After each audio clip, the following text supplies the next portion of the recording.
this can't keep going on. Like, you can't keep doing this. Like, eventually, like, I can guarantee you that advertisers are complaining about this. I can guarantee that there is a point where the dam breaks, so let's talk about something. I and the think it says person like this 75 mile gets per hour zone, deplatformed and they're everywhere. disputing 2 or 3 miles that he's over the speed limit. Now, when you see someone get pulled over 2 or 3 miles an hour over the speed limit, that's not egregious. It's very, very minor. In fact, a normal citizen's speedometer is not normally calibrated to be so exact like a police officer, and police officers have other means of knowing the exact speed. So one is led to believe that this might be a pretextual stop, meaning a ran stop, WHREN, that there's something else that the trooper is likely looking for. Even if it was going to make you classify as a white supremacist or racist or whatever the media's trying to paint you as. Once advertisers realize being a woke, insufferable actor makes your movie flop, being a woke, insufferable anti-police athlete makes everybody boo you when you go out there. But if you are a proud patriot standing up and saluting the flag, you could be a linebacker or an offensive lineman, and your jersey will sell out overnight. If you were, what is it, Sophia Cunningham in the WNBA, and largely, nobody really knows about that league and what's going on. You guys could name the last 2 champions of the WNBA's league. But she goes out there and says, women's sports should be women. And her jerseys sell instantaneously across Fanatics, NBA.com, all that. She is now the de facto most popular person in the league. I mean, better than, what is it, Caitlin Clark at this point in time. Advertisers go the way of the women. They go with the money. And now the money is with the largest population, which is going to be anti-democratic extremist values. I couldn't even name 2 teams. I mean, I know the Sparks and I know the Las Vegas Aces. Okay, a couple things I'd like to cover. First, I want to talk about this rental. He said that he rented a Turo, and the Turo rentals are personally owned vehicles that are rented through a private company, and so you're renting someone's private vehicle. So rental, is that in itself illegal? No, absolutely not. 100% not. In fact, I rent cars when I travel sometimes. But the route that he took in order to do what he said that he did, I believe he said that he flew to Atlanta from Florida to rent a car to drive to Oklahoma, which doesn't make a lot of sense. So once all of these things start to come together and cluster in a way that raises some types of suspicion, it just makes the story start to seem like I want to know more from the trooper's perspective. The other thing I want to talk about is positioning at the window. If we look at the way that the trooper is positioned in the window, I speak about this very, very frequently. I believe that standing behind the pillar, you've heard me say this so many times, but it's worth mentioning. We always have new viewers, and it's something to say that it still occurs. And if he feels safer doing it that way, it's his stop. Same thing with me and Johnny Zamali. I kept going, every video I did like 1 million views. And we're always having subtext, or even a small break, like 20-second thing of me directly talking to Johnny Zamali. Stop doing this. I've seen you go on rips on live streams before. You seem like kind of a humorous guy. You can make a different career. Probably not going to be as popular as you are getting smacked around in different countries. But this is going to end at some point in time. You came after me, called me a bunch of racial slurs, and I always was like, hey, you're a young guy, maybe you can fix this. Well, I hope best for you. And now he's riding in a South Korean prison doing physical labor. I wish they would listen. I genuinely wish they would listen. I genuinely wish that like a son would just wake up and just say, you know what? Guys, respect. I wish I was still pro tips aside.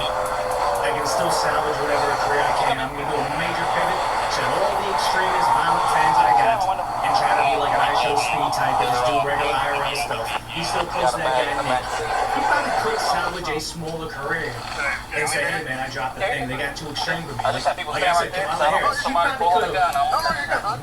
Okay, some things I'd like to mention. I mentioned this earlier. This trooper has a very unique style. He's very effective investigator. I like that he dictates his observations because, again, these can be evidentiary in nature and they're memorialized on this dash cam and his voice recorder. So this is really good stuff. I noticed that he said that there's fingerprints on the trunk and there's a bag in the backseat. These are things that he's putting together in his case. A lot of people understand why he's saying that. There's no need for me to go further into that. But I also want to talk about the positioning. Now, if the positioning is really, really interesting, because I've seen this before and I noticed that some troopers do this. They face the camera over and have the person lean on the window. So here, if we look at this, there's no pat-down conduct. This is about a 9-second segment, and then I'm going to have a challenge in this position. So if you look here, their positionings are identical, mirrored from the time when the trooper was at the driver's vehicle and when the driver is at the trooper vehicle. And this is what the trooper's tactically advantageous position is to him. The subject is not patted down. So again, is this the safest? And to stop, these are things that I'm going to mention when I know that there are other ways it can be potentially done. Guys say we deserved it. Can't turn around and say, now I support the victims. I feel bad for him. No, he's trying to play dumb because it's more shot shit. Hey Twitch, you okay with this? I don't mean that to be funny. I'm actually asking, are you actually okay with this? Why will Twitch ban me for having a framed newspaper of 9 tweets? Pleading ignorance. This is like when somebody gets caught mid-crime and says, no, I wasn't breaking into houses here, guys. I wasn't on a joke. I was just jogging through a under construction house with my Timberland boots on, my cargo shorts, carrying a hammer. The context, forget the context. I'm just telling you, I'm innocent. They're trying to be used. Something that I know a lot of neurolinguistics people are going to notice people really understand body language is that the driver lifted up his sunglasses. Now, what does that possibly mean? It could mean nothing. But if you watch a person's behavior, a lot of times it can tell you things. And in this case, I'm not 100% sure. But I know that sometimes when a person has on sunglasses, they feel like they look suspicious. What they're trying to do is not look suspicious. They'll take their sunglasses off or move them up. So they're giving you eye contact, especially if they practice beforehand. And this is really interesting because it mirrors his behavior when he decided to drive a few miles faster than the trooper to do that whole, I'm not afraid, I got nothing illegal in my car, I can go a few miles, he's not going to pull me over, and just act as completely normal as you possibly can. Now, is this a hunch? Yeah, it's just a hunch. These are things to think about because I can't prove it, but in my training and experience, these things matter when you're conducting an investigation. And young aspiring officers, really interesting thing, when you have this perspective to watch and listen to a seasoned trooper ask questions and to a person that you obviously know that he's investigating something, to listen to their responses is an excellent opportunity to kind of learn. And not just young aspiring officers, people who are into learning the psychology of human behavior. If you believe that a person's being deceptive, this is a really good opportunity to see if you can figure out signs of deception. So what do you do right now? And then one day later, Donald Trump came out and was like, hey, you know that country that had the most to do with 9/11, Saudi Arabia? I'm going to give that country nuclear weapons potentially, a pathway to develop nukes. There's nothing funnier than watching the entire conservative sphere lose their collective minds and try to manufacture outrage over a non-issue that most normal people will be like, yeah, it's a profoundly important historic event. This is like O.J. Simpson coming out saying, speaking out against domestic violence. Yes, everybody should be on the side against that, but it's rich coming from you with all your accusations we have against you. You know what you're doing. We're not stupid. This is But before we find out how this situation goes unbelievably wrong, I'd like to tell you about today's sponsor. If you travel at all, you know how unbelievably annoying it is when you get to a new location and your phone starts blowing up with roaming charges instantly. Sally fixes that. You see, it's an eSIM app that gives you affordable data plans in over 200 countries worldwide. However, unlike many other eSIMs that require you to install a new one every time you arrive in a different area, with Sally, you only have to install one time. And then every time that you travel to somewhere new, you can simply go to the app, pick the plan that works in that country. Plus, since you're on a local data plan instead of roaming, you won't see any random fees popping up whatsoever. Which for someone like me who travels a lot, it's a massive relief. But my favorite part is that on top of Sally making their plans extremely affordable, all you're required to do is install the plan before your trip. And when you land, you'll be automatically connected in seconds. Get an exclusive 15% discount on Sally data plans. Download the Sally app and use code Sergeant Curtis at checkout, or go to Sally.com/Sergeant Curtis by using the QR code on your screen, or by clicking the link in the description. My own actions in front of my face. After a devastating attack, He went from implying that I appreciated 9/11 to, and he wore a suit, and it's fucked up. Wait, that was exactly what the example that Asmongold popped up saying, guys, I'm going to wear my suit, I'm going to dog whistle, I'm going to say his phrases, and then go, guys, it's just Chinese. Yeah, it's not just a trip to China you took, it was essentially a propaganda tour. You went on their media saying, oh, everybody has their own idea about China. Like you get pulled over. The police question him one time. They open up his phone, and he turns around and gives them glowing results. And oh my God, we're all white guys in China. Of course they're gonna do this. Look at this phone. Oh my God, this phone has such great technology. They're so ahead of American values. I'm like, this looks like a propaganda tour after you got shook down by the Chinese government, and now you're sitting over here essentially wearing the costume of their previous dictator and saying positive things about it, then gaslighting everybody saying, guys, it's just a suit, guys, you guys are taking this out of context. It's just a poster about the attack on America. I don't know what this is. What a high note to end it on, man. I refuse to believe he's complete ignorance to the potential consequences that he may be facing in the near future. I think he's a very smart individual, and he knows what's coming up next. But then Hassan says, liberals on this website are actually posting out of context clips of me with the hopes Fox News picks them up. They're temporarily embarrassed MAGA. They're temporarily embarrassing MAGA. He's turning on his own side continuously. But I mean, yeah, the out of context is when he said, end capitalists, end property owners, end a certain U.S. senator. Like, he has a long history of being this way. And sad to say, this all would have been avoided if Twitch just upheld the guidelines of saying, hey, you can't make cause violence. Maybe you don't platform a terrorist. Maybe you don't make potential Chinese propaganda. Or at the very least, maybe you don't electrocute your dog on stream. All these things would have been a slap on the wrist to say, hey, don't do that again. Learns there are very, very serious consequences to what you do on stream to your very large audience. And then maybe you don't just continue to do that thing anymore. That should have been his lesson.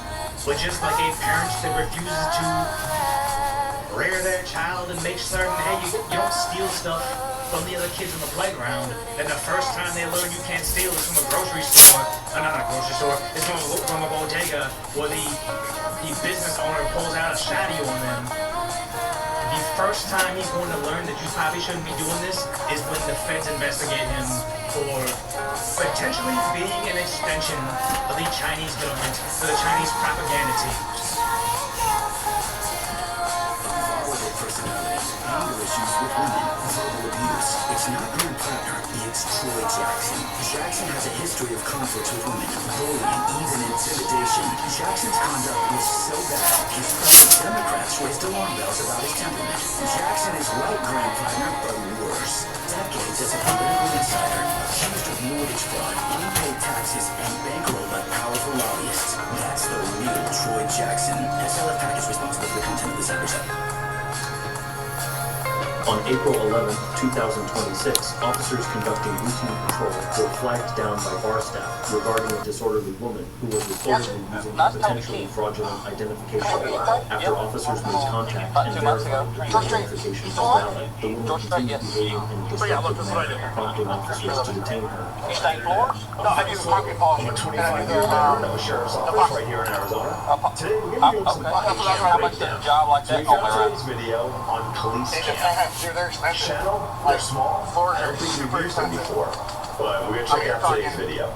While we're doing that, we're gonna be doing some body cam bingo. We got card number 3 today.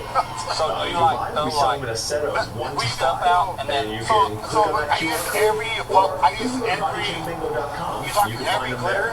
Yeah. Think of the candy party store and everything. Let's check out, see how card 3 does today. Every glitter store you can think of. You just like throw it out there and then you let it go or something over it. Mix it together. There we go. You have to mix it together. Okay. And it blends it together, but those 40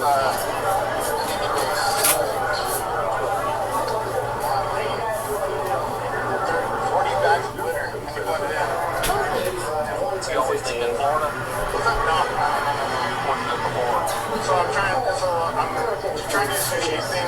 I'm trying to do a chartering for shark fishing. Yeah. You live in New York at one time? Why am I talking about the You're out. It's just sometimes it'll... No, never been to do it. Somebody would say Hammer birthday or something. I guess. So just so you have a perspective of what this vehicle situation looks like. So he's on his computer and he's running this individual, and there's a lot of information. When I talk about the technological advances in policing and just in general, it is really difficult to thwart a good investigation if you're doing something wrong. When he said, did I come back in New York? So if you run a person's name, you can run a person in several systems. And if you just run them by name and date of birth, there are going to be people who have the same name and date of birth that pop up. Some of them may have warrants and some of them may have other types of things, but you have to whittle down who the person is. So the more identifiers you have about a person, the easier it is to identify who that person is. I'm going to say this again. You run a person at this proximity and then No, dude, I don't know. I have handcuffs on. Speak out against trophy hunters. Take our poll before 11:59 p.m. tonight. To the right. Find my debit card. My debit card where? Dude, I don't know where I am. Uh-oh. Look, trying to hide her phone. Are you done with the attitude? Yeah, can you just let me have these Okay, things? so listen, this isn't New York. Okay. This is Florida. I'm talking. I'm speaking. This hurts. You know I what? hear you. Listen. And so you're going to continue with this attitude and tell Are me you bullshit? this man? Okay. You know, I was going to try to be a nice guy and talk to you, and being nice no, to you're you. not at all, because you're not giving attitude. I'm not being It's like, Hello, I've never had a boyfriend in my life. I believe that. I can see why. Yes, I understand. You're arresting me for what? You're never like me. Because you're being an asshole. People on the street. Sir. What's that? That's not how it works. You're arresting Are you a lawyer? How does it work then? Explain it to me. Because you What are the charges? What are the This is charges? really found out. Because what? You're on Duval Street, making obscene gestures, screaming profanities. You didn't do that? I have it. You have it? Of course. So will I. Okay, you're gonna go. You're gonna go to jail. You're gonna go to jail. And she goes straight back to her phone line. Get open the door.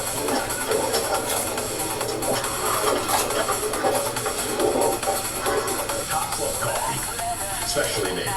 So I'm excited to tell you about today's video sponsor, ChefNet.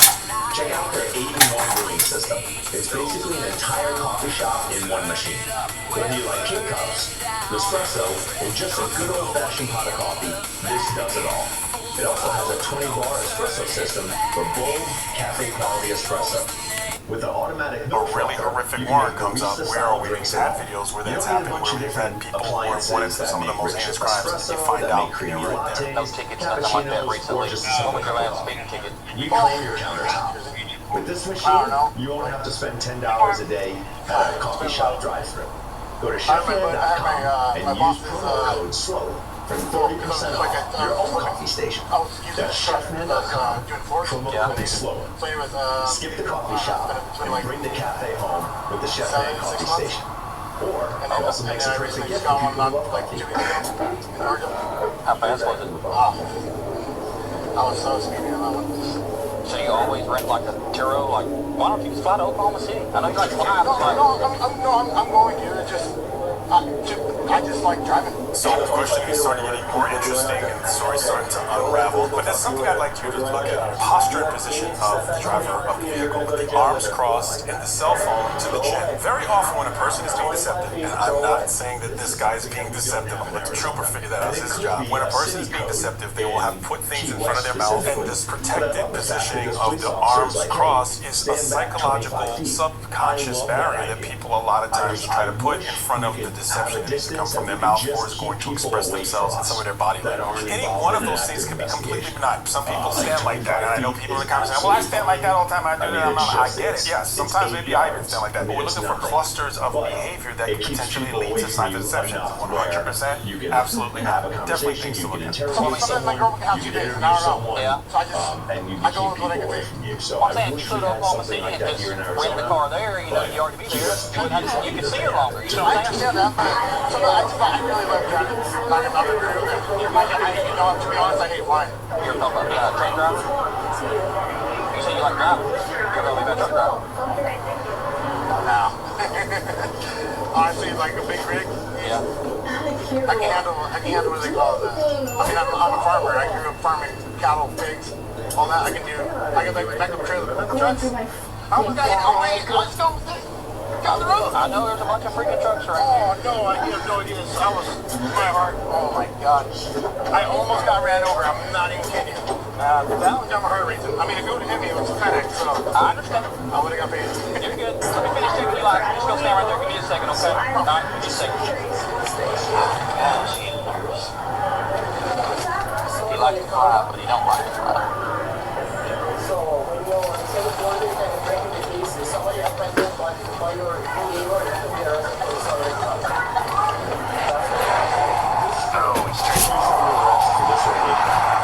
Here in Arizona, you have the same charge, and it is a great charge for sounding problems like this. You have someone who's acting disorderly, who's creating a disturbance, and the disturbance is simply the fact that the cops got called.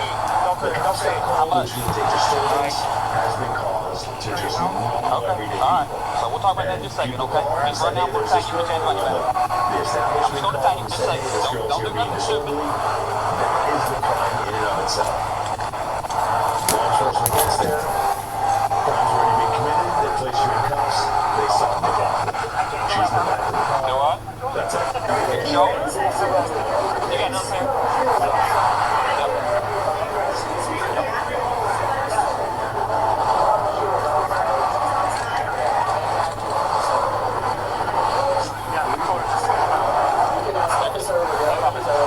In custody. Okay, a couple things I'd like to cover. The interesting thing is this trooper, he says a lot of things out loud. He's going to record, he said, oh, he's stretching. One of those other behaviors with the sign of deception is stretching. And that kind of really animated stretching. Again, it's clusters, and it could mean that he just wants to stretch. I get it. There's something else I'd like to mention now that this person's in custody. Positioning. That's a word that I use frequently because positioning really matters. And understand that this guy that we're looking at, that we're about to handcuff, is a pretty decent sized guy, and he looks pretty strong. And there's a size differential between the trooper, even though the other trooper showed up, and it favors the driver suspect custody. Positioning can mitigate that. If you get in the mix with this guy, you're going to end up in the street, even if he just decides to wrestle with you a bit. How about standing on the passenger side of the vehicle and then calling him over to the quarter panel and then hooking him up and putting the handcuffs on him, as opposed to conducting business sandwiched in between the cars, and where one of our options is to go into the busy street. All right, here's the okay. Yes, sir. You've been pretty cool, okay? I'm going to be completely cool with you, okay? You have the right to remain silent. Anything you say can and will be used against you in a court of law. You have the right to speak to an attorney. I have one present during any question. You cannot afford an attorney want to be provided to government expense. You understand your right? You understand you don't have to talk to me without a lawyer present. Do you understand that? Okay. You're a bad liar, I'll just tell you that. Alright, so we'll just go with that. I'm not being cocky, I'm just saying. Okay? So just 30 pounds with Oklahoma City. Are you taking it back to Georgia or Florida? Florida. You going back to Florida? Yeah, I'm trying to, like I said, I'm trying to do CBD. I'm really trying to do CBD for him. That's what it is. CBD? Yeah, CBD, Delta 8. Oh, alright. Yes, sir. They'll run it down for 50. Yeah, Delta 8. That's what I saw. Well, if it's Delta 8, then why do you... I'm not getting shipped to me. I just think it's easier to pick it up and down truck people to send money. What if you send money and never come back? Well, I would trust... Well, with the windows closed, it's probably 85 degrees. 93? Probably an extra 10, 20 degrees on what? The out? No, like, I can get it. I can get it and send it. I'll put it out. It's a big one out. But it's like my, you know what I mean? It's like my, So, what, you get it from a dispensary or where? from a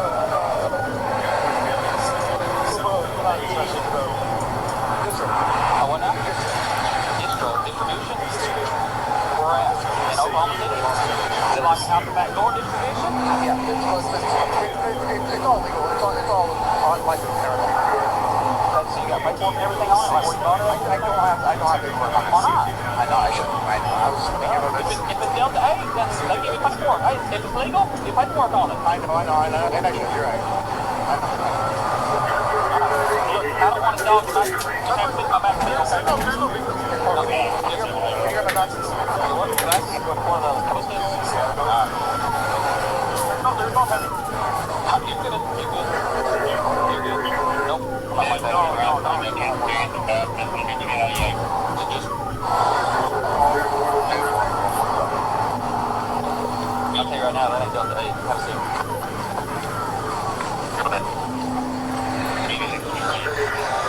Let me turn it around for you, okay? You can have a seat now. You don't have nothing to do with it. No. There is. I have a license.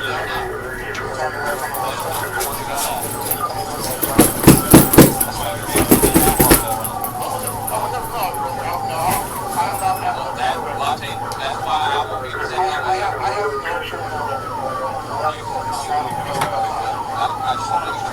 I don't know if you caught that, but the suspect had a firearm inside the vehicle. Now, firearms are legal in most places, in most states, depending on your criminal status or what you're doing with it. But again, finding out now that he has a firearm is not the time. I would prefer to have known about it before, especially if we send him, if he goes back to the car to get something, or it's just, again, positioning, pat downs, they really, really matter.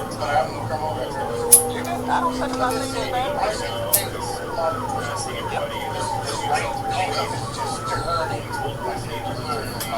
Give me just a second.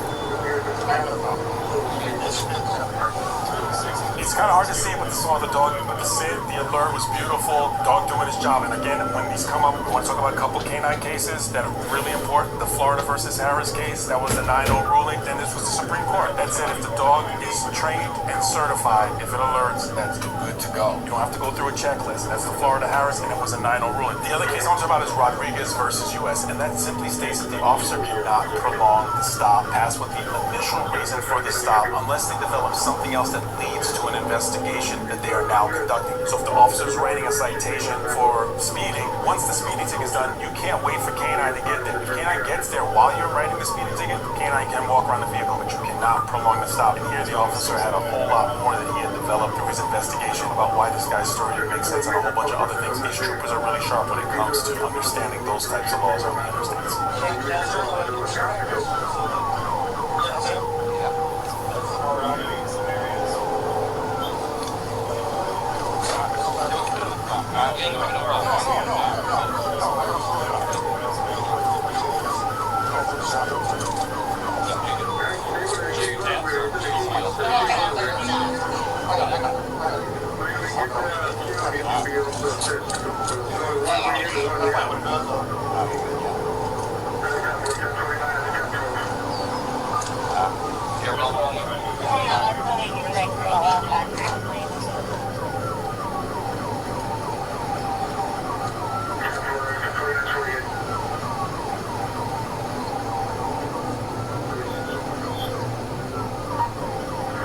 Guy's face, you can just see regret of making just such a horrific decision under the circumstances. Like, I can imagine in his mind, he's like, why did I do something so stupid? Like, I had other opportunities to do something different, and now look where I am. This person, when they do this, they have to think about that could be a potential result. So anyone who's thinking about doing something, that's one of the reasons why I really enjoy sharing these videos, because I know there's someone who's probably watching this and says, you know what, I did that one run, I get this 5K, I can get out of debt, this bill collector's calling, that they're calling. It's not worth it. You're just compounding whatever challenges you had before.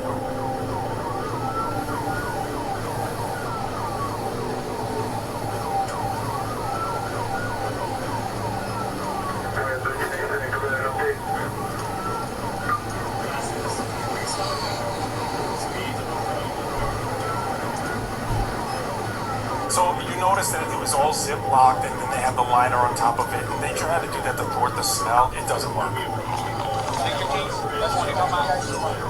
You're good. I'm not sure what's happening back there.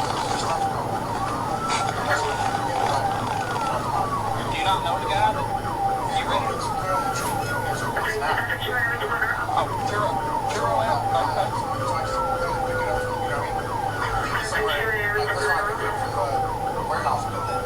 Warehouse building. You guys parking outside the warehouse. What? Some of them put on like concert on property. So they put them all over the it's just the way they put it out. Yep. I just want to make sure. I did keys in there. Somebody can get it. Yep. I got this. You a boxer? MMA? Can you put your seatbelt on?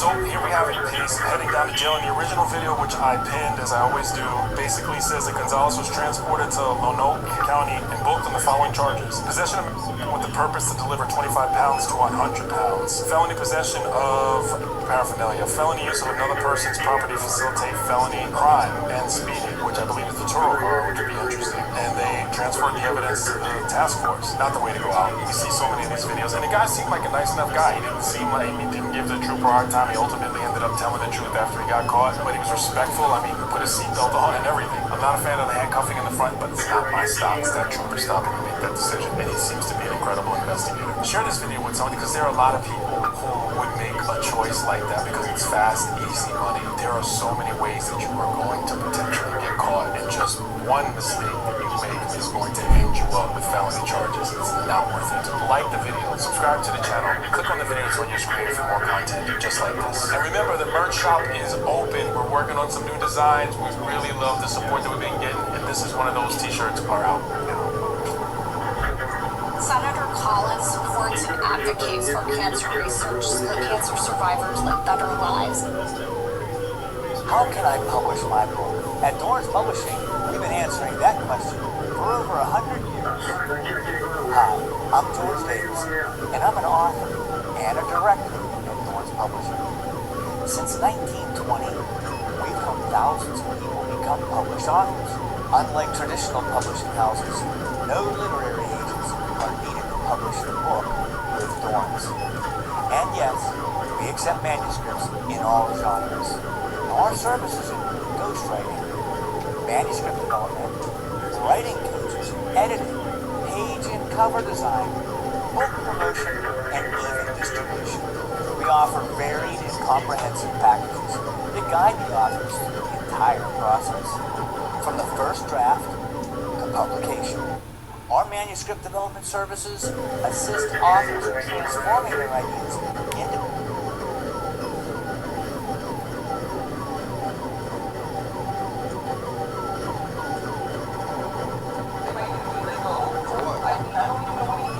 He said he didn't know what you meant. You know that just have your... In policing, we often run into people who are given a second chance. And that second chance in policing is the form of them making a mistake and getting the opportunity to make it right. Some people throw that opportunity right out of the window. And one of the worst ways you can throw it out of the window is transporting or trafficking illegal narcotics across state lines. And one of the worst states to do it is Arkansas, because they're going to catch you and you're going to end up in the back of a police car and on your way back to prison. This is one of those.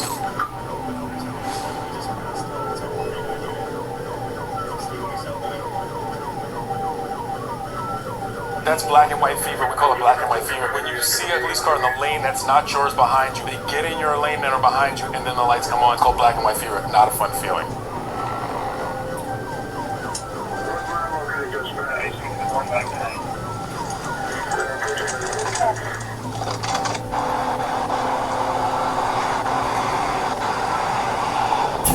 Very good stuff what I'm seeing. You saw him print the car as he came out, the event that the car takes off. His prints are on the vehicle. Very smooth, aware approach, and you know I love the passenger side approach. So, and he still looks like he's behind the people at this point. So good stuff so far. Yeah, how you doing, man? I'm Trooper Shore, State Police. The reason I stopped you back here, just be careful following that big truck because you're right up on it right there. I was asleep, man. Oh, you were? No, because I seen the speed limit like at 70, so I was like trying to go. Okay, not a problem. Yeah, you were really, really close to it. I was usually shooting nothing, but you got your driver's license real quick? So let me explain something about following too close. Most people follow too close because they really just don't know the distance that you're supposed to be behind a vehicle. Another one of those things that most people don't know is that they signal simultaneous with their lane change. So following too close and signaling simultaneous with your lane change are violations that many people commit because they don't know what the distances are, and they vary from jurisdiction to jurisdiction. So it's important to know the distance that's considered following too close and how long you have to signal, how many feet in a residential and a business area. A lot of times it's different. Was this your car or? It's rental. Get your round paperwork real quick. Paper right there, part of it. That other piece up there. Okay, just come back here with me real quick. Let me check your driver's license, make sure it's good. Just write to the warning show. I'll stop taking each other. Okay, you're not in trouble, so don't worry. I call this a sensory pat down, where essentially what the officer is doing when they're that close to the vehicle is all senses are engaged. Smelling, listening, observing. All senses are engaged to see if there's anything that just seems a bit off from the stop. And if you watch, you can tell that the officer can develop different things as the investigation is going on, because it's always an investigation to some degree.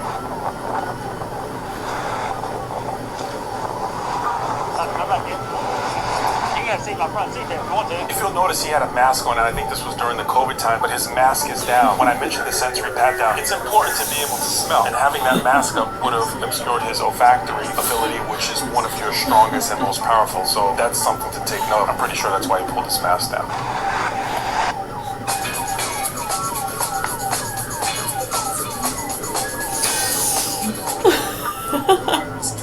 The Chevy Equinox doesn't miss a beat, with dependability for the miles ahead. I'll get this out of your way. The The officer chose not to do a pat down. I looked at our clothing and it didn't look like from the visual pat down, didn't look like there was anything, but people can conceal things even in small clothes, and I like to always do the demonstration. This was my patrol knife that I carried my entire career from the time that I started. My dad got me this every single shift that I was in patrol. I carried this, but just look at how simply you could place something, and obviously I'm not saying she would have placed it there, but and it's black on black. You won't see it. It's in a waistband, and this is a very effective, capable knife. So just something to take note of. This is not a knock on the trooper. It's just to say we want to learn through these things and when we should do a pat down, and obviously visually he may have noticed that, but again, these are reasons that we do this so we can learn. Yeah. Summer's here, and now get 0% financing for 5 years. We're gonna go this way. Just went to a family thing. Okay. Family thing. Where at? You still live in Iowa? See, from Iowa as well? Oh, yeah. Yes, okay. Was originally from Mississippi. What part of Mississippi? Town. How long did you stay down there for? Okay. Okay. That little get together or what? Yeah. I do something. Okay. Is that your husband or friend? Couple things. As this goes on, listen to the things, and there's a thing you do. Say, does this make sense or does it not make sense? And just because it doesn't make sense doesn't mean that it's illegal. But there are things that an officer can build through their investigation of whether it makes so much nonsense that it could be potentially a crime. So far we have 2 adults that rented a vehicle in Iowa, but they didn't rent it, someone else rented it for them, and they drove all the way to Mississippi for a 1-day trip. Seems a little strange, but not illegal. Let's note these things as they occur. Where's that at? It's about an hour north of Des Moines. Okay. Who rented the car? My friend. Not young. That's right, that's right. Okay. She's just right here. Okay. Go up and grab his ID real quick since neither one of y'all on this round give me no you just sure enough to Oh, I should put it on there. yes you Does that mean? it's not you just sure enough technically yeah she's supposed to Oh, okay. let me hang tight right here and I'm going back to bed. So this is good. Separate the 2 people, marry them to their own stories, listen for any inconsistencies. Very good stuff. You're a good investigator, so high police IQ. Hey, you got your driver's license by chance or ID or something? Oh, I got my ID. Okay, you don't trouble that, don't worry. I just, who rented the car for you guys? Oh, this our friend. What's her name or his name? Mississippi, what are y'all doing down this way? She's here, brought me home. She brought me home. I brought you home. Where you living at now? I stay in Iowa. Oh, you do? Okay. Yeah, Where y'all come from out this way? come Greenville. Mississippi. How long you stayed down there for? Once a month. Oh, you did? Okay. How long? Oh, you did? Yeah, my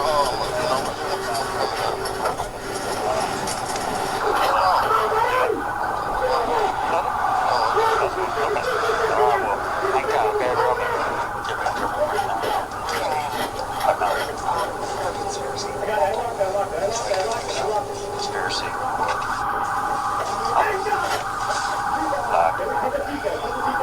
Like personal or? Yeah, it was something my ex-husband was involved in. And I got pulled into this. So I'm not sure if you caught that. The trooper asked the female, have you ever been in trouble for anything before? And she says, yes, conspiracy. But she doesn't say anything after that. Conspiracy of what? When a person only gives the conspiracy part, well, definitely they don't want to tell the other part. And when he pushes her a bit more, she says, so what we're thinking now, as we go through this checklist that we have, is we have 2 people that rented a vehicle, but someone else rented it in another name. They drove from Iowa to Mississippi for a 1-day trip. And now the driver has a prior conviction for conspiracy to transport. And this corridor that they're on is one that these troopers do interdiction on quite frequently. So as you start to watch these things, is any one of those things illegal? Absolutely not. But together, do they mean more? That's what we can figure out from here. 23, 454, check times 2. Person's on line, female at Iowa. Last name is Forbes, Forbes. First name is Young, Lincoln Adam. Middle name is Nicole, 740619, check. Black male in Mississippi, last name is Alexander, common spelling, first name is Malcolm, common spelling, middle name is Dwayne, 740918. Something very important I'd like you to pay attention to is that nearly all of the videos that you watch on the internet are going to be edited to some degree. So when you watch them, understand that you're only getting a piece of the total investigation that the officer does. And sometimes even a second that's eliminated from an edited video can mean a difference between innocent or guilty or probable cause, no probable cause. A lot of that matters. So when you watch these videos, it's incredibly important to pay attention to that. Hey yo, this week only, all pizzas are half off at Domino's. Order online, in-store, or call. Whatever gets that pizza in your hands. There's DNA. Then there's heavy-duty DNA. HDNA. Get 4.9% APR plus $2,000 purchase cash on GMC Sierra heavy-duty Denali models. That fact. There's no, down at the, Nothing. I don't know. I'm just nervous because I'm out of state. well, that's right. Well, don't worry about that. You're right. You're kicking it. You got no reason to be nervous. Okay. But you are. I just noticed you were real nervous. There's no guns up there. No. Nothing. No. Just pursuits. No. That's the challenge. That's multiple I give you a hard time about that. I don't know if that's why you're nervous or... No, I'm just... Because I don't... I'm just...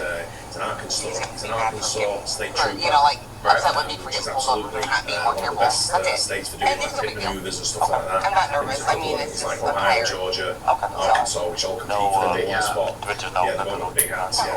Any large amount of currency over $10,000. It's quite renowned for doing the best pit Would you care maneuvers. for search your vehicle? Make sure... Going after people and not many people getting away. Right. So I've been looking for videos. This is a nice long one we can do. So when Trooper Bird goes too wild, 14 insane pit maneuvers. Calm down, birdie. Let's get into it. Arkansas State Police is one of the most feared forces on the road. But when things get too wild, they call in the legend himself, Trooper Jacob Bird. He's our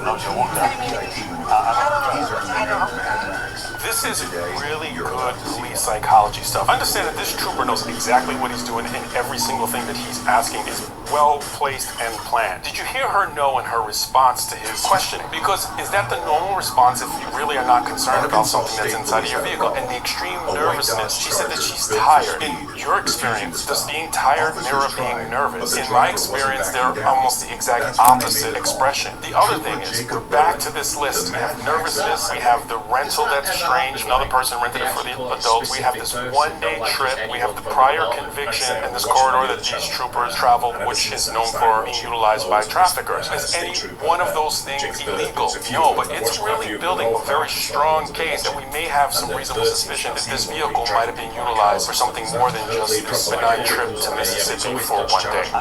The one man who turned high-speed dreams into real really tired. Bird locked onto the Charger, and just like that, the chase was on. Tell me no, not very problem at all. Age 23 to age 24. 23 to 24. Alabama. Westbound here. We got a refusal. Some of my partners got a K9. Just a second, okay? We'll just check it real quick. It's alright, okay? So a lot of people are going to say, well, oh, she doesn't really have the right to refuse because she refused, and now he's calling K9. Let's talk this through, and especially people in the legal field, chime in the comment sections. This is my understanding, and I'm going to talk about two separate cases because the officer said that he stopped her. He was giving her a warning for the following too close. So the two cases I want to talk about, Rodriguez versus U.S. I've spoken of this case before, where the U.S. Supreme Court ruled that if an officer is conducting an investigation for, let's just say, traffic violation, he can only hold the person for as long as it takes to write that traffic citation unless he develops reasonable suspicion that there is another type of crime being committed. Then you can extend it from that point. Under this circumstance, from what I have seen and things that we ticked off, it's reasonable to believe that there is likely something else going on with this vehicle. And there are going to be people that argue this both sides. But I think that the trooper definitely showing solid ground from what I've seen. Even if there are elements of this that have been edited out of the video, I mean, it may have been short little pieces. But from what I've seen so far, he's on really solid ground. But let me talk to you about another Supreme Court case that a lot of people don't know about. And this was a 9-0 RV suit. U.S. versus RV suit, and I think it was 2002, where the court said that the totality of the circumstances of the officer's observations can be reasonable suspicion. You don't have to look at each one and say, well, that's not illegal. The nurse is not illegal. Driving in a corridor that has a lot of things is not illegal. Having someone rent a car and it's not yours, or just going to one day, don't just take them one by one. It's the totality. RV suit was an interesting case, and I think it was Border Patrol. Please look that one up. It's ARVICU, U.S. versus RV suit. So now the extension with the K-9 unit coming with the free air sniff, good to go. Please, if you feel differently, chime in the comment section. I'd love to hear your thoughts on that. That's why I find these kinds of cases very interesting. 107 miles per hour. The chase was I didn't know. Is it money? Large amounts of money?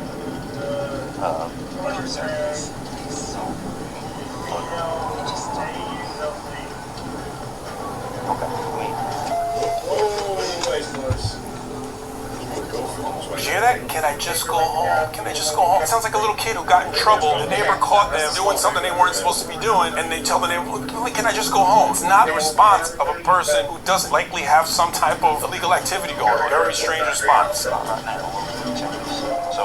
what I do, I recommend is I look for people as trafficking large amounts of currency out here, among other stuff. This was actually quite well to do, as you know, right? The Charger took the exit at Curtis Sykes and Burke. So he's signaling. Yeah. Is that all it is? I was saying that when they're chasing me, like, the people are signaling. Susan Collins broke her promise to protect Roe v. Wade and cast the deciding vote for Trump's justices who overturned Roe v. Wade. Now states are banning abortion without exceptions. Tell Susan Collins, stop voting for Trump's anti-choice judges. Because it's not another violation. Wait, before you use Hicksfield, read the fine print. Their terms give them the right to use your prompts, your references, even your product sheets to train their AI until you cancel. Artlist, none of that. Your inputs stay private, your creations are fully covered for commercial use, and you stay in total control of your Three work. suspects in custody. A Glock 45 was found, sent off for ballistic testing, and the chase was official. Keep your hands further up. It was marked.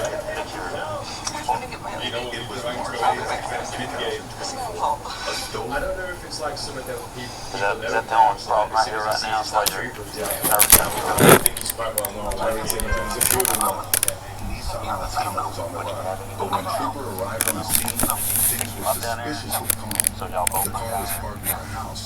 The driver just sitting there like he was waiting for someone to bring him. Hey, sorry.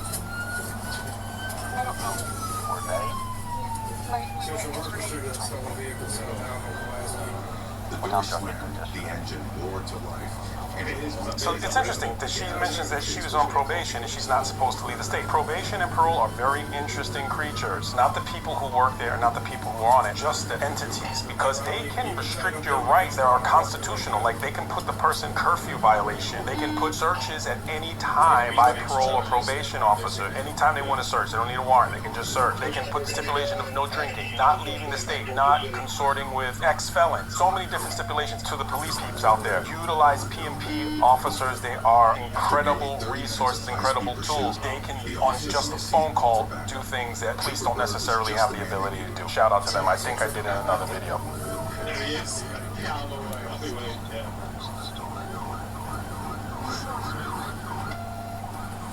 before the dog.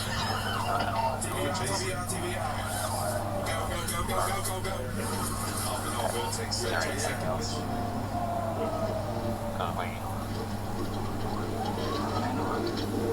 Let's talk about this too. He says, is there anything else? She had confessed this to him. She's in her vehicle as she's driving, and he says, is there anything else? And she says, not that I know of. That is singularly the worst response to a question like that. If a person comes up to you and says, do you have $50,000 in U.S. currency in the trunk of your car right now? Yes? No? Not that I know of. You're not going to say, not that I know of. You're going to say, no, I don't, unless you do. If you go up to your significant other and say, hey, is there a text conversation from you and your ex in your phone from yesterday? Yes? No? Not that I know of. I can tell you, saying not that I know of is almost as bad as saying yes, because you're essentially saying yes. Very good interrogation techniques. The search card we're living at. So, and you wouldn't have anything? Okay. Okay. Don't worry about it. Okay.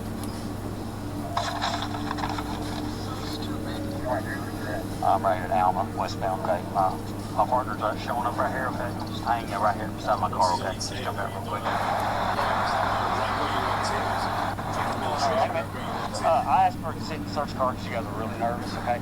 Yeah, so he's got a dog here. She said I couldn't, so we got a dog. We just run her real quick. Get your luggage. Okay, yeah, come out here with me real quick. You got no weapons on you, nothing like that?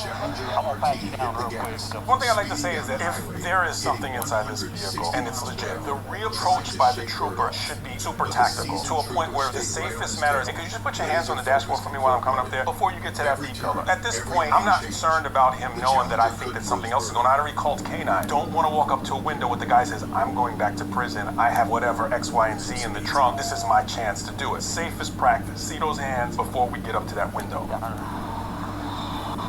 Okay. You won't walk back here and just stack my car back with her.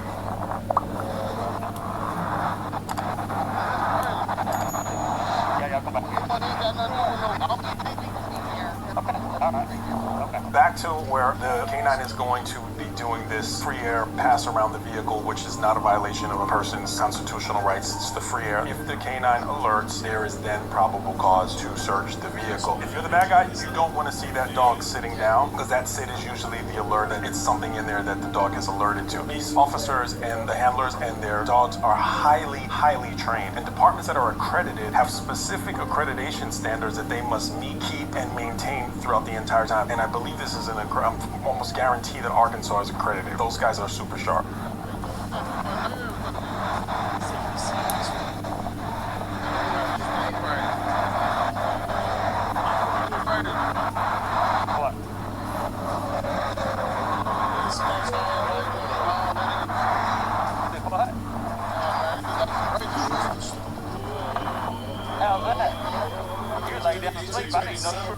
If you're the bad guy, that's not what you want to see the dog do. Hey,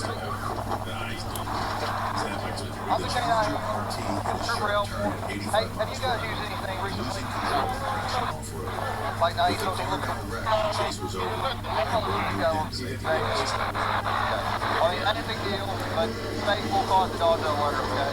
So we're going to be checking it out. Nothing else in there that you're aware of? No alerts? Give me that.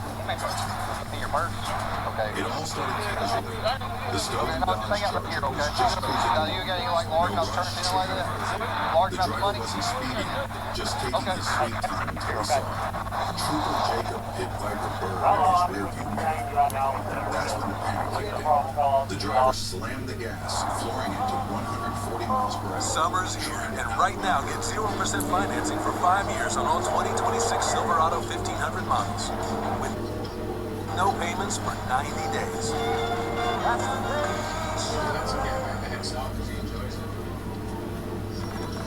Imagine a world where we have all the energy, or even without any carbon emissions. A world where we can depend on having clean energy 24/7, not just when the wind blows or the sun shines. No pollution, no carbon emissions, because the power plants are so small, barely even impact on the land. If you're wondering what year we'll have this incredible technology by, But here's the thing. Pit Viper doesn't chase, he strikes. With every move the driver made, Bird was right there, closing in faster than the Charger could blink. And no matter how fast the driver went, he wasn't going anywhere with Pit Viper on his tail. Nuclear energy is the power source of the future, and it has been for about 50 years. Back in 1967, it was predicted that America would have 1,000 nuclear power plants online by the year 2000. Today, the actual number is 54. So, what happened? Well, just about the worst run of PR the world has ever seen. Tell Kanye. You've probably heard some of it. Nuclear power is blasting us with There's always that one guy who's waste. Poison us all. His friends, and especially his girlfriend. Well, in this case, the driver of the Dodge Charger was living that dream. But little did he know, it wasn't the escape he had imagined. This was Trooper Jacob Bird's turf. I don't know if you can tell, but she's sitting right next to the K9 that alerted to her vehicle. It's kind of some weird poetic justice when the dog that found the stuff is sitting right next to the person in the back of a patrol car. It's very interesting to me. Again, some form of poetic justice, in my opinion.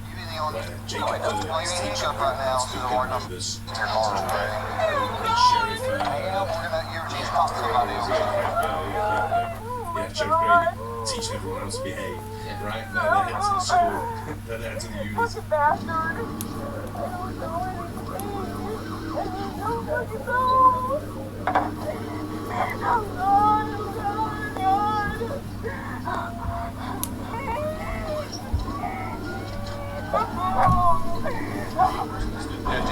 Female, star mileage is 265, 265, 19 DTF office. Every time it's 9:30. Are you alright? No, it's not alright. Spin-off as opposed to to be moved. I mean released. What? What do you mean released? Let go. For what? I don't even know what he's going on. I don't even know what he had. I don't. I really don't. Well, he said he didn't know what you had, so. That's bullshit. I'm not crazy until I don't know anybody out there. He says that it's not his, it's hers. She says it's not mine, it's his. Very, very common. It's important for people to watch this. People who want to dibble and dabble in this lifestyle, because this is a very, very stark reminder of where people are going to eventually end up. That's why when kids have an opportunity to see these kinds of things and they're going down the wrong path, hopefully it strikes a chord with them. Not a fun place to be. All that stuff takes time, okay? We have to have search warrants and all that. So we have to have search warrants and all that in people's phones.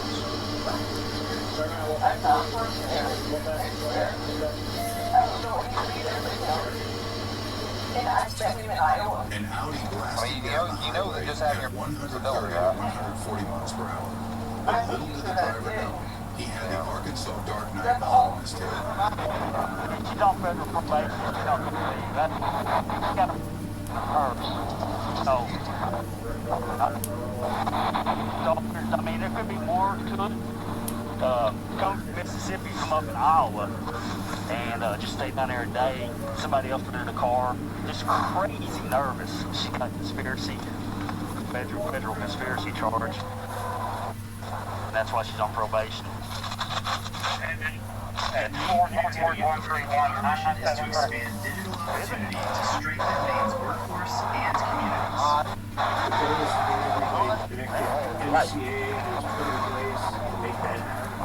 Connectivity is a game changer. That's how we get on.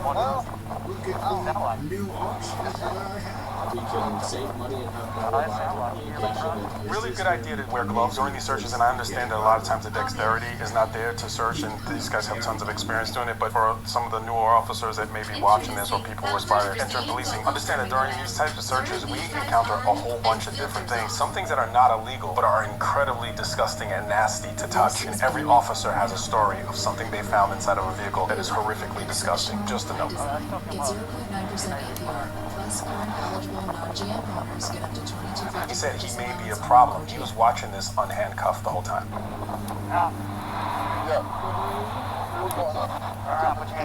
This is racial profiling, man. He was laid down to sleep. Man, racial profiling, know what I'm saying? That ain't got nothing to do with me, man. I'm a girl. I'm a pimp. I didn't even know that was a thing. Me You neither. thought you want me, man. I already know what's up, though. I already know what's up. Racial profiling. Seeing a white woman with a black man, man. Come on, bro. I know what's going on. Like I said, she was laid down and sick. It don't matter, but like you said, man, it don't matter if you right, we on the video, you know what I'm saying? But at the same time, you told we acting mad, but this woman got no proper car to be fucking with us. Imagine he just stops, he thinks he's getting away with balls with his ass. As the pursuit moved on to narrow streets, the driver knew it was only a matter of time. But Bert wasn't done yet. He was just getting started.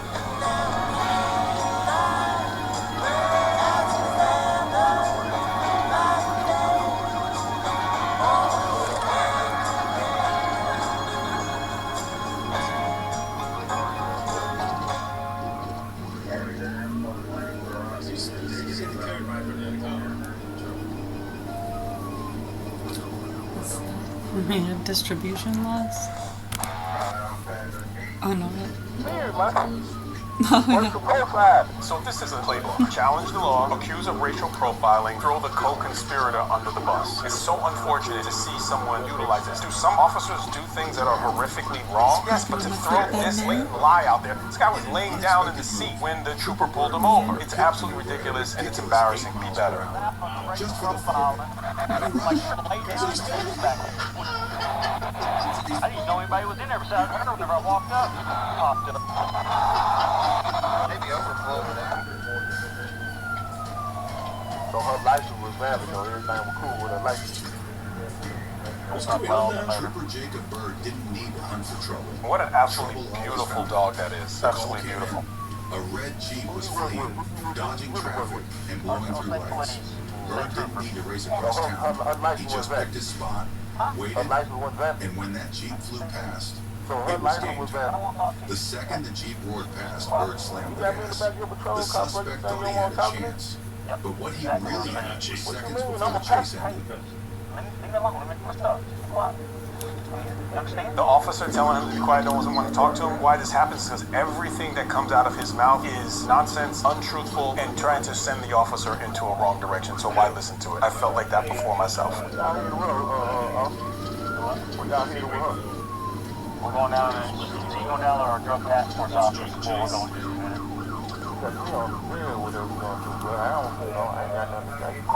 I'm just going to drop him off at the jail. So what happens normally in this situation is that they'll transport the people to another location where some investigators will interview them. However, if they don't want to talk to the investigator, they'll just take them straight to jail. But here's what's interesting is that they found a decent amount of in the vehicle. But are they the people they really want? Well, yeah, they want them off the street, but they want to catch the people who supply to them and go all the way up the food chain. And that's why the investigation will move forward from there. Hey, let me ask you one more question. What is this video guy? Something a lot more. So he asked that question because he wants to know if someone snitched on him and see if the officer will let on to it. That's what it sounds like. Let me not get here. I'll put the evidence here in my car. Only 1019 to the detention center, drop him off, and 1019 to the police office. All I want to do is one time, man. I'm just trying to figure out what this product is, man. What's going on? I just want to know what it is. That's why I want to know. So I just know what I need to be saying out my mouth. You know what I'm saying? For real though, I need to know what it is, man. You know what I'm saying? What? I suppose you should just be quiet, okay? Man, come on, man, no bullshit, man. The original video is pinned in the description, and I'm going to read off of what it says in the details, and I've not confirmed I haven't seen any official documentation, but this is what's in the original video. It says that Forbes, which was the female, was charged with 2 counts of possession with intent to distribute more than 500 grams of a mixture or substance containing a detectable amount of. On October 6 of 21, Forbes pleaded guilty to 1 count of the above. She was sentenced to 10 years in prison, followed by 5 years of supervised release. So according to this, she would still be in prison. 3 weeks prior, Alexander, the male, pleaded to the same sentence. So this is not something that's worthwhile. When they say crime doesn't pay, this is exactly why. But I'd like to shout out a group of people. Someone you probably won't expect me to shout out, but I want to shout out people who have either completed their parole or their probation, are currently on it and doing the right thing. I think that people deserve second chances, and I know that a lot of you probably watch this channel because a lot of people that are interested in true crime have committed them. But that said, you have my respect if you have turned your life around. We all deserve a second chance. We've all made mistakes, and I just want to give you a shout out if you've done the right thing going forward. For those of you who continue to commit crimes, look at where you end up. Never wins. If you like this kind of content, like the video, subscribe to the channel, click on the videos on your screen for more content like this. Subscribe. Summer's here, and right now get 0% financing for 5 years on all 2026 Silverado 1500 models, with no payments for 90 days.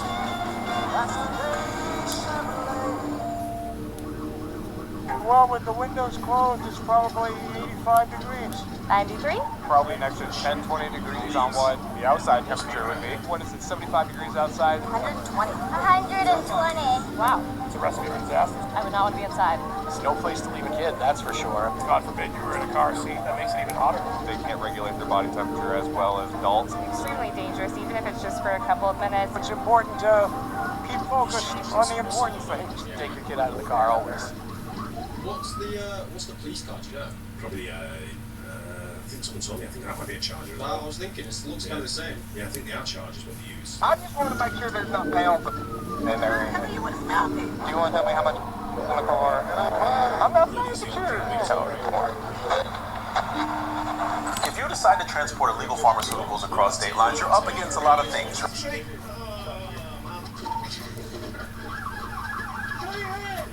you don't really browse past trees like you do in cartoons or on video games. I think one of them, he might have popped out of that. At 10:25 p.m. on December 4th, 2022, officers spotted a vehicle with a suspended driver's license and observed it crossing a solid white lane. When the officers tried to initiate a traffic stop on South University Avenue, the driver had other plans. Rather than pulling over, the car sped off, weaving through traffic and blasting through red lights like a man on insurance.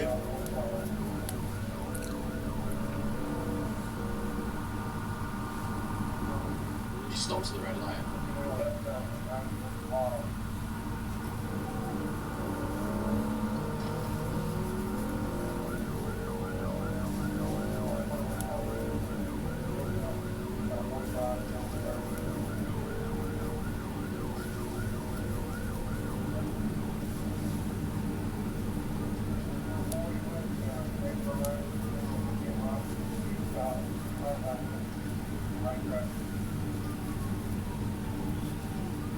Not showing the speeds here, but he's keeping on. Yeah, it's hard to tell how fast they're going. After 15 minutes I feel like the police car could be going faster. Just when it seemed like this chase might never end, the master himself arrived. Trooper Bird, cool, calm, calculated, pulled up, See, there's a positioned car himself for the perfect moment. Yeah, it looks like a charger, doesn't it? Yeah.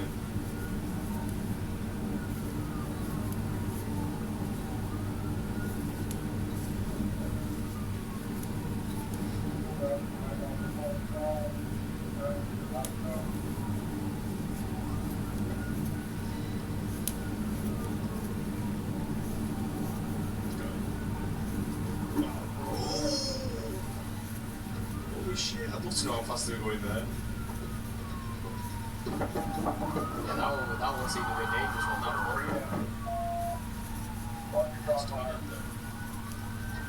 Getting out the side of the window. The sun had barely risen over Saline County when chaos broke loose. A white Chevy S10 was tearing through State Highway 183. The Dead River Company, Deputies your were trust on is scale, earned. but the suspect was Every playing a answered dangerous call, game, every weaving on-time through delivery. traffic, pushing That's his who we luck, are. and heading Will straight for always crime. be. Bird Dead didn't River wait. Company. He dropped the Earning hammer your and jumped into trust the for pursuit. generations. The Chevy S10 was flying. 2 p.m. but still speed works great. wasn't the We'll problem. put our best guy The on the driver job. had lost all You said sense you were of the best survival. guy. Boss As is the soon as sales Bird guy. took primary, You should check the out Capitus. suspect made a Get a reckless fast business move, loan and hire some help. swerving into oncoming traffic. Headlights flashed, Stop waiting, horns start blared. growing. Get the funding you need at Innocent driver veered Capitus.com. off to avoid a head-on disaster. Okay, I think you have 10 questions left. Is this something I can see?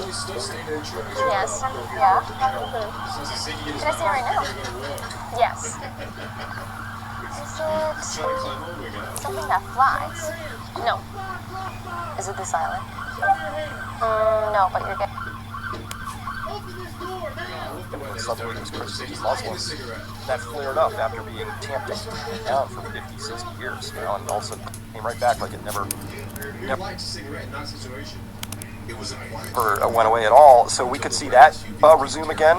ignoring traffic signals, blowing And so they might, if they do that, then I could see this suddenly becoming a multi-front war. But here's the thing. By closing down the Bab el-Mandeb Strait and Hormuz Strait at this point in time, we're now out 15, 16 million barrels a day.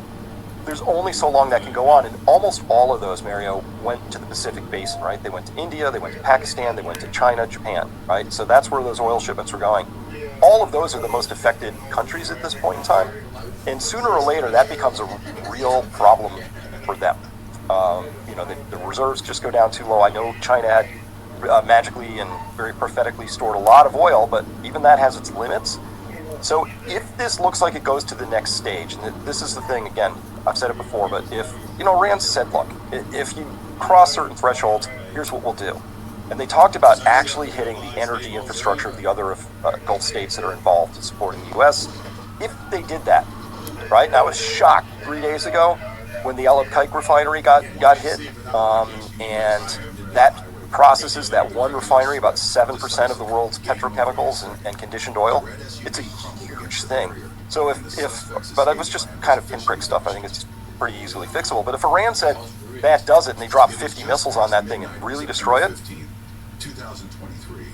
that's an economic catastrophe for the world that I don't see how that doesn't spiral into however you draw the lines. East versus west is kind of what it looks like. Wow, if Iran strikes that big refinery in Saudi, it'll be that bad? It's why are we playing with fire then? That's crazy. Isn't it?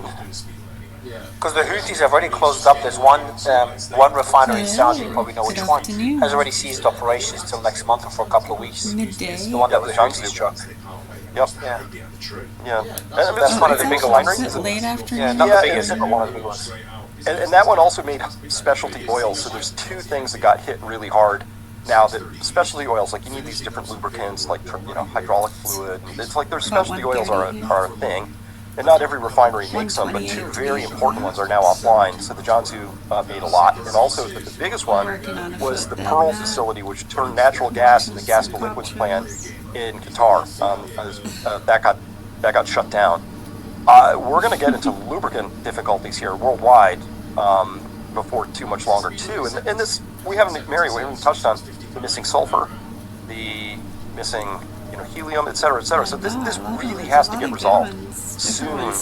And Trump has said, I wouldn't want to be the next Herbert Hoover. Like, no danger of that, buddy. You're going to make Herbert Hoover be a completely reconditioned president because Trump will be responsible for Herbert Hoovering the entire world if he continues down this path. So I don't see good options here. People don't really understand how big that those attacks on the Saudi energy infrastructure are for the rest of the world. If the Houthis could cause that much damage, and the Iraqi militias as well, the Iraqi groups, cause that much damage. Yeah, and it seems there's really no way to protect against that, but the fact that the Houthis, I think the total GDP of Yemen is about 20 billion a year, and the Houthis are just a part of that. So, we have we're going to spend $1 trillion on defense, and we couldn't defend against, basically one of the smallest countries you could ever think to pick on. It just proves that there's not a lot that we can do effectively here to protect these things. These plants are unprotectable. They're big, they're giant, they're sprawling. You might have some air interceptors around them. They'll be reasonably effective against a few things, but if you just swarm the drones in, some are going to get through. And it doesn't take more than one in a critical spot to do a lot of damage.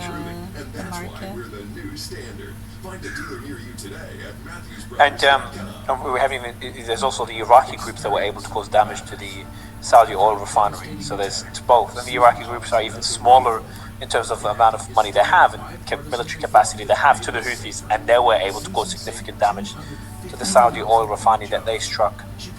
Yeah, and again, we're talking about the Iraqi groups and the Houthis. If Iran gets involved directly, if this escalates, as you've said, that will be an economic catastrophe. Yeah, always has been. If we, before we go, and the Houthis want to charge a fee at the Bab el-Mandeb Strait as well, just in case this wasn't messy enough, there is that. How bad would it get for the global economy if this does spiral out of control? When I say spiral, there's no more red lines other than nukes. I'm talking about, kind of Ukraine-Russia type spiraling. There's certain red lines still there, but to that level where they will try to strike, the Iranians will try to strike any infrastructure, energy infrastructure they can in the Gulf. The Americans are striking any infrastructure they can in Iran. The Bab el-Mandeb, the Strait of Hormuz are full war zones. How bad is that scenario? Because I think it's a scenario now worth seriously considering. So, first off, we're going to take the former 2025 average daily flow out of the Gulf region was 21 million barrels a day. That was both crude and products. But products are made from crude, so it's effectively 21 million barrels a day of crude going offline. That brings us back from 86 down to 61. We'd be looking at about a 40-45% reduction in the global economy over the next year, if that happened. And as well, how does that compare to the Great Depression? It'd be 2x. Great Depression was 20 to 25%, depending on the country we're talking I about. think it was in the comment section. But the Great Depression, again, was caused because we mucked up our financial system. It wasn't because we didn't have resources and people didn't want to work and, all that. Like, we just couldn't quite get the finances working back again because we just broke the financial system. But that's fundamentally a human construct. I'm talking, Mary, about missing molecules. It's not a matter of willpower. It's not a matter of narrative shaping. It doesn't matter how plucky we get and all that. It's just like, if you don't have the energy, you can't perform those economic tasks, and they don't happen. And so that's part one. The reason this is going to be like even messier than the Great Depression, of course, besides the fact that this is going to be global. And the Great Depression was pretty great, but not for the whole globe. It was really the West, principally.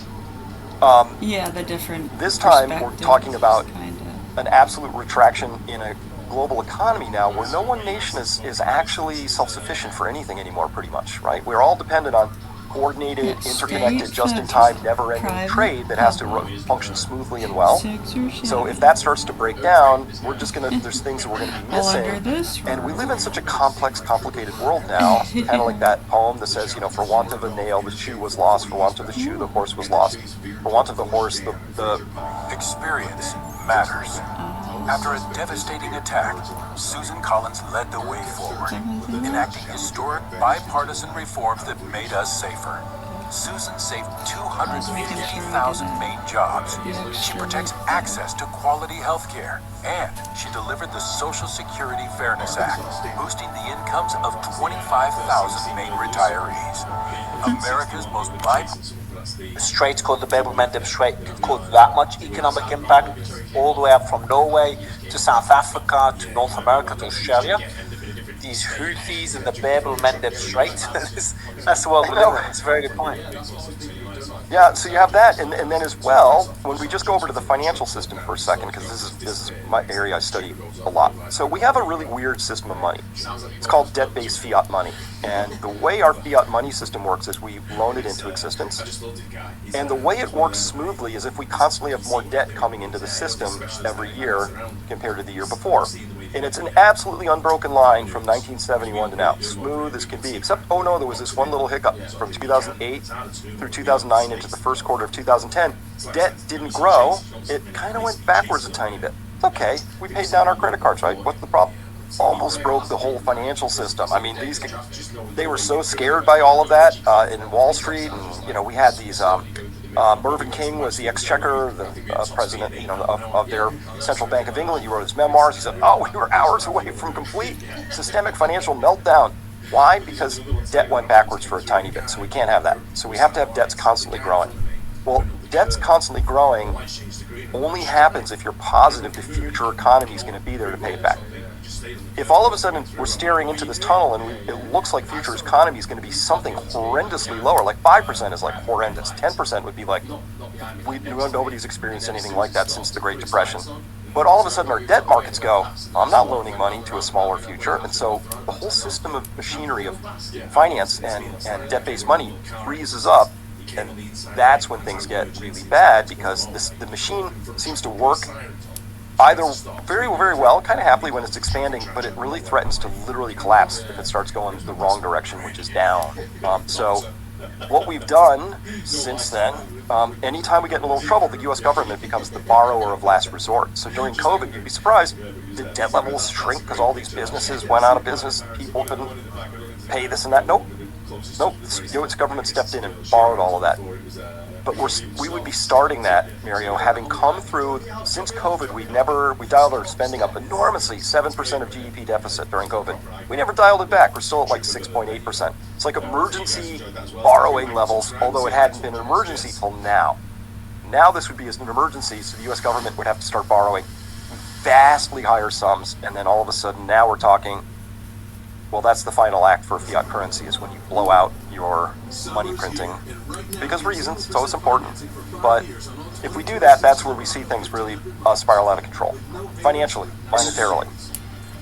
So this is where the hard assets would do much better as fiat currencies start to deflate very quickly. And then the system that has been functioning for so many decades, once it breaks, then we're kind of in no man's land. So, because what happens when the system breaks? Well, we haven't had the system fully break before. We had it on pause and almost break.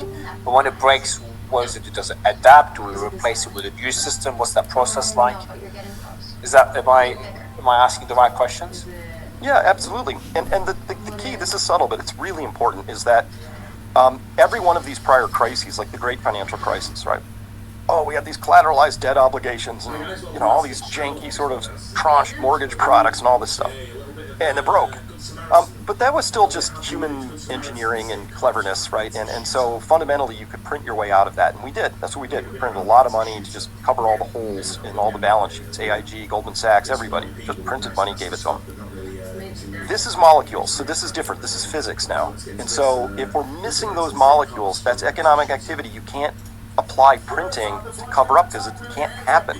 I mean, it's just such a different dynamic. And my concern, I've been studying this for decades, but my concern is that I don't know of a single person I could have that conversation with in the current administration or even the prior one who even know what I'm talking about. Because they don't understand the connection between the physical world and the financial world. They don't get it. It hasn't been there their whole lives, or so they thought. So it's been ignorable, and because of that, we're like 2 generations deep into economic thinking that doesn't understand that the economy is a subset of the energy flows, not the other way around. They have it ass backwards. So this time you cannot print your way out of it, because as you said, you can't print molecules, you can't print oil, you can't print helium, you can't print natural gas. So once these molecules, these commodities start to go through their own crisis, then you really cannot do what we did in '08 to delay the inevitable. Cannot be done anymore. So the music will eventually stop, like in that movie. What's that movie on the 2008 financial crisis? No, the other one, the not funny one. Margin Call? Where the guy says, this is based on what you said, the music has stopped and I don't hear a peep. And I feel like this is where we're about to go, but there is no way out of it, because you can't. You know, when it's debt, you can just print things on screen to make the system work. You can fabricate things. You can, put things on. Put Band-Aid dates. A volatile personality, anger issues with women, verbal abuse. It's not Graham Plattner. It's Troy Jackson. Jackson has a history of conflicts with women, bullying, even intimidation. Jackson's conduct was so bad, his fellow Democrats raised alarm bells about his temperament. National debt that multiple countries, including the US, face. Well, AI is going to increase productivity, so those countries deal with the debt. Well, how's AI going to do that when the molecules needed to allow AI to function at that scale are facing shortages? So these are foundational, foundations being broken here.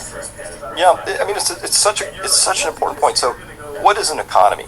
Well, it's goods and services. Well, what are those? Okay, goods. Maybe I'm looking at a glass here, or a computer. How did that computer come into existence? Oh, probably 10,000 separate supply chains, digging the sand out and turning it into silicon wafers to, the plastics for the covering, etc., the wires, the copper mining, and all that. It's just like this. A computer alone, just huge amounts of activity, right? And every one of those pieces of activity, when you chase it down, has energy at the foundation of it, right? So copper's dug out of the ground with big giant machines and all that, right? So that's part one. Part two, even if I'm a service economy, part of that side of things, it still takes energy to run a human, the food we eat, the houses we live in, et cetera, and so forth. So if you take the molecules out, Mario, and you don't have that economic, it's not there. Like the copper wasn't dug out, things, it didn't happen. And then you say, oh, but we're going to stimulate demand because, we can't have our economy shrink. So we'll give people money. That's what we did during COVID. Here's some stimmy checks. Go forth and spend, right? But if you put more spending against fewer things, you just get inflation, right? And so that's what's at risk here, is that the actual economy is going to shrink. It's going to skinny down. And so there's this other part. It's a little bit wonky, but our economy is complicated. But it's more than that. It's a complex system. So complicated systems could be a Boeing 777, right? You could say 3 million components, and if one of them goes bad, you can bolt trace it all the way back and go forward again. It's very complicated, but you can trace everything from beginning to end, forward and back, and get to the same solution. It's not a mystery how the plane flies. It's not different every time you take it out, right? It's well functioning. But a complex system has interdependencies between different, what they're called, agents, and because of that, you have emergent behaviors. And so our economy is complex, and it's actually a whole bunch of complex systems And here's one of the things we know about complex systems. They owe their order and their complexity to the energy that flows through them. If you take the energy away, they get simpler, which is a euphemism for we have 300,000 job classifications right now. Who knew, right? Some job classifications like, what? That's a job? Somebody does that? If you took away 25% of our energy, I bet you we'd have 200,000 job classifications by the end of that, right? There'd be whole swaths of things that just wouldn't happen anymore because it doesn't make sense, right? Or it was a marginal activity, economically speaking, anyway. That's what's at risk here is they're going to begin to break something that I think they understand, but they don't.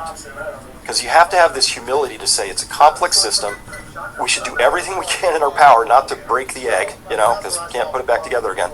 And we should be very, very cautious about the idea that we think we know how this thing operates, because we actually don't. It's beyond human capability, and that's just the nature of complex systems. They have emergent behaviors, not predictable behaviors.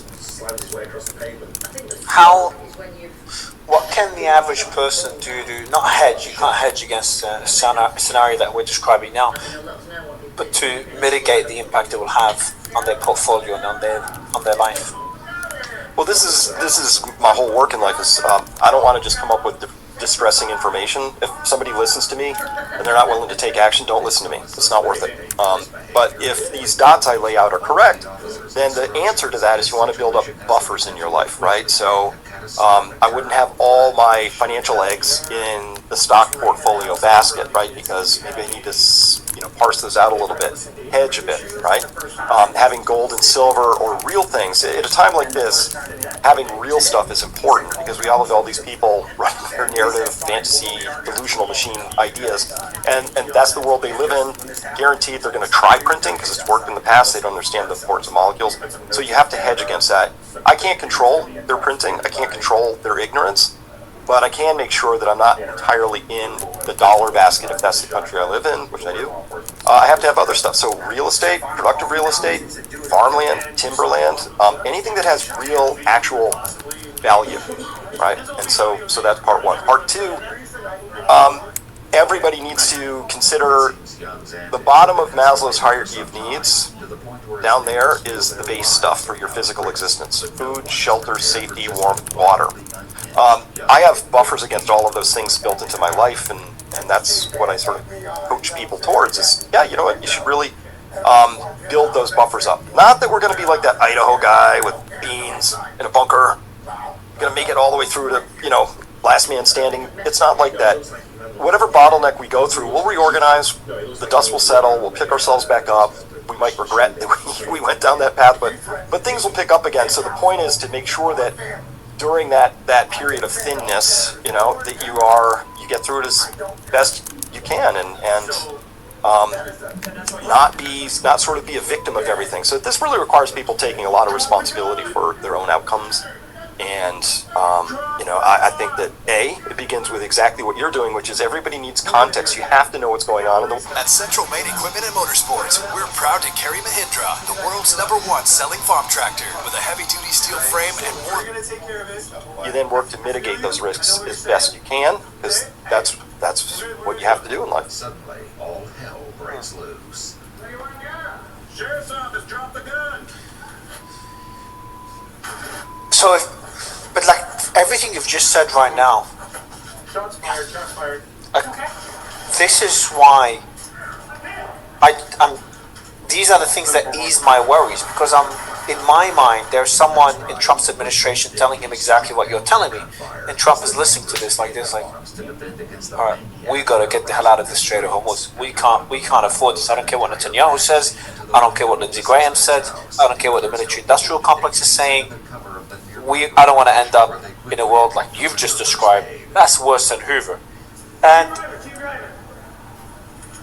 maybe this is the mistake I'm making, is that there is nobody like that around Trump. And it goes back, I interviewed, I think I told you this, the person that wrote the movie Regime Change, and I haven't read the whole book, but I've read excerpts from it. And that book goes into detail into how small Trump's bubble is, the echo chamber he's in. So maybe the biggest problem is no one's telling Trump exactly what you've just explained in this discussion. And if that's the case, we're pretty screwed. Well, again, if it's even Trump calling the shots, but let's assume it is. That's the sense I have, is that he has a very, very small bubble. And there was this, I think it was on the last show with you, and you showed that it was Fox News showing a picture of Trump in a room watching Fox News, right? Right? It was this Inception moment. Like one of my favorite photos in the world. It's just Fox News showing Trump watching Fox News. Yes. That's showing Trump. So if he's getting his news from the same people, it's a little tiny. They have a very weird point of view, and I honestly I don't watch Fox News at all anymore because I find it intolerable. They seem to push some very outdated ideas. I call it boomeritis. It just feels like people who have a vision of how the world used to be, desperately trying to make everything fit according to how it used to be. And it's a whole new world, baby. I mean, it's just like it's completely moved beyond that. I just feel like we've got a real dearth of good ideas, and my strong suspicion is, as you say, I think Trump is not getting good information because I think good information is sometimes unpleasant information, and he has a very well-known track record of firing people who don't tell him what he wants to hear. Yeah, that's the image you're talking about. Yeah. WTI is up to 85 because after Trump said he was going to retaliate, Brent is up to 87. We were at 98. Okay, it's still a fair bit below. You can remove it. Thank you, Stephanie. It's still a fair bit below what it was a month or so ago. So the markets are not, considering that the Saudis and the Houthis are fighting, the markets are not, they could have been a lot worse. So the markets are still hoping, and I'm still hoping. Look, I'm not saying Trump is definitely going to escalate with 100% going back into war. A lot less sure that we're going to be, that Trump is going to walk away or there's going to be some sort of deal. But the markets, if you look at the prices of Brent and WTI, would you say the markets are optimistic that there will be a deal? No, they're delusional. The front month oil contract futures is completely it's a fabricated number at this point in time. It's rigged, and we know that because if you want to buy the oil's one thing. None of us, you don't consume oil. I don't either. We consume gasoline, diesel, jet fuel, stuff like that, right? So products. So if you look at the products right now, we have a huge diesel emergency going on across the world right now. The crack spread on that is diesel is now over 100% crack spread. You have to pay an $87 premium to get a barrel of diesel compared to the price of oil. So that's we're just watching. It's never happened in oil history before. The oil price and the products just departing wildly. Never that much. This is the never biggest that much. in history. Biggest in history. And I'm starting to get people telling me, anecdotes, but I collect anecdotes because I think they're useful at the turns, of people talking about having difficulty here, even in the United States, at scale sourcing diesel. In one case for a railroad, and another for a trucking concern. Little things popping up here and there. But this is absolutely going to be the case across the world. And Thanks for it took me 45 minutes, but thanks for finally telling me this, Chris. Jesus Christ. Anecdotes of that level of shortages and the crack spread, so it's getting worse rather than better. When we started talking about it first time 3 weeks ago, it's getting worse since, or it improved a bit? It's the highest I've seen. So it just continues to trundle along. Your calm demeanor is very misleading, Chris. Very misleading. I'm trying not to set any fires here. No, this is really serious, Mario. It's really, we've got to. If Trump does petulantly or on whatever basis start bombing Iran, and then this escalates from here, I don't think there's any. Now the only question is the outcome going to be bad or really bad? It's like I don't think there's a good option left on this table at this point. I actually haven't thought that for a number of weeks now. Matthews Brothers windows have always been about using the past to secure the future. For over 170 years, we've been obsessively committed to creating windows with a strict eye on both quality and aesthetics. Our Sanford Hills line of windows thrive on a combination of both historically accurate beauty as well as industry-leading technology and performance. As the oldest window manufacturer in the country, we've never stopped improving, and that's why we're the new standard. Find a dealer near you today at MatthewsBrothers.com. They are in a position to be able to call the shots because of that system. They don't want that system to break. They might want it to change in some ways, they might want it to break in some ways, but a complete collapse of the system, I don't think it's in anyone's interest. No one that's not, unless they're suicidal. Well, unless the point of all this is to create a crisis, and then on the basis of that crisis, something new gets implemented, right? So, I mean, if the financial markets freeze up, oh no, because, all that stuff we just said actually happened and the dollar is toast, that's where the Genius Act and all the stable coins come in, and all the data centers, and, right? So, it's kind of weird. This is going to be the 25th anniversary of 9/11, and all the people who've been investigating 9/11 all along understand that they may not know exactly what happened, but they know that the official story was complete junk, right? Just didn't happen the way the officials said, particularly when you look at Building 7, etc. Didn't matter, because what happened on the basis of that was the largest single point loss of civil liberties in U.S. history, and they couldn't have gotten that through because the Patriot Act, Miriam, they tried to get that through after the Oklahoma City bombing. Didn't pass because there were a lot of senators like, no, this is a huge intrusion of, no, we'll deal with random bombers some other way. And then they tried it again after the 1993 World Trade Center bombings. Didn't pass, but they're persistent, and then went sailing right through on 9/11. And that gave us the endless wars. It gave us, the global war on terror, the GWAT, which trillions got expended in that. Killed all those Iraqis who didn't have anything to do with 9/11, according to the official story, and all that, right? So it kicked off a huge opportunity for some people. The rest of us didn't experience it that way. That's what I think is at play here. They may well know, just like and I know, and everybody listening here knows, that they're playing with fire. This could end very catastrophically for a lot of people, but not them. I bet you anything they have a plan. You've done a deep dive into 9/11? Oh, yes. We should do a sit down on this when things calm down. I've been waiting to do a deep dive. You're probably the best person to do this with, because Building 7 is just so bizarre. And that's probably the weirdest thing. It's not just weird. It's not just weird. To believe in the Building 7 official story, you have to give up a law of physics called the conservation of momentum. I don't give up my physics laws for nobody. I'd love to do this deep dive with you. Chris, always a pleasure talking to you. Thank you so much for your time. Build your buffers up. That's all I can tell you, Mario. Build them up. We already discussed it last time. We both have bunkers. You have one in the US, I have one in Australia. We'll probably end up in mine, because based on what Trump is doing, you're going to be, what is it called? Stage 0. yeah, exactly. Well, stage 0 for whatever's about to happen. Yeah, ground zero. Yeah, well, ground zero. That's all. Yep. Ground zero. All right. Well, thanks again. Appreciate it. We'll see you next time. Thanks, son. All right, guys. We have Brandon Weichert will be doing the next 2 interviews. We're starting to kind of share them a bit more, so I breathe a bit. He's going to be doing an interview with Karen Kwiatkowski in 5 minutes, then Joseph Morgan right after that, and then I'll have an interview after those.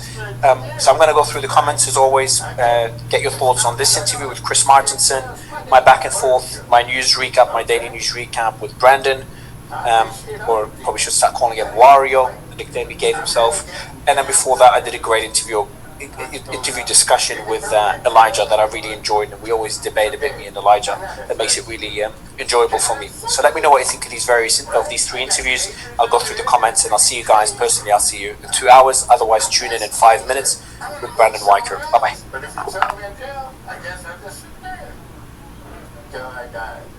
Despite both officers suffering wounds caused by bird shot to their faces, deputies Ryan Rathbun and Jason Thompson would eventually make full recoveries and return to duty nearly a year after this horrific experience. Senator Collins supports and advocates for more funding for cancer research so that people can have better treatments, better outcomes, and live better lives as cancer survivors. Thank you, Senator Collins. Continue fighting for our families.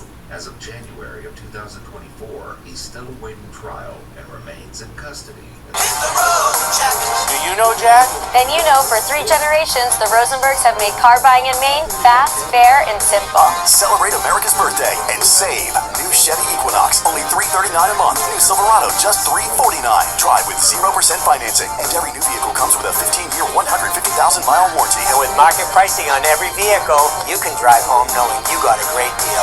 Come visit us at Jack Chevrolet in sunny Saco, Maine, or jackchevrolet.com. Together, let's drive. So they would burn near having some kind of fire, which will set him off, will trigger him. But I think he's obviously, it sounds to me like he's... Nature's miracle. Permanently eliminate tough odors and stains at the source. So check some other sources here. Hold on a second. Strange one, that, but I think everyone did well to get him out. I'm guessing when he's done, I'm guessing when he's took the shot, not realised he's hit police officers. Yeah, as one of our viewers mentioned, about 6 minutes ago, Iran State TV said several explosions were heard in Sulaymaniyah, Iraq. It is not uncommon during the war in Iran to have explosions heard in Iraq, by the way, although the situation seemed to escalate there last night. But Sulaymaniyah is in the Kurdistan region of Iraq. Iran, I would say, regularly targets the Kurdistan region of Iraq.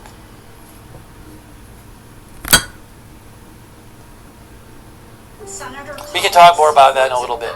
So, but last night we had the U.S. and Saudi Arabia striking Iran-backed militias, Iran-backed forces in Iraq. That, they did a whole announcement about it and everything. 2 minutes. We have 2 minutes until the interest rate decision.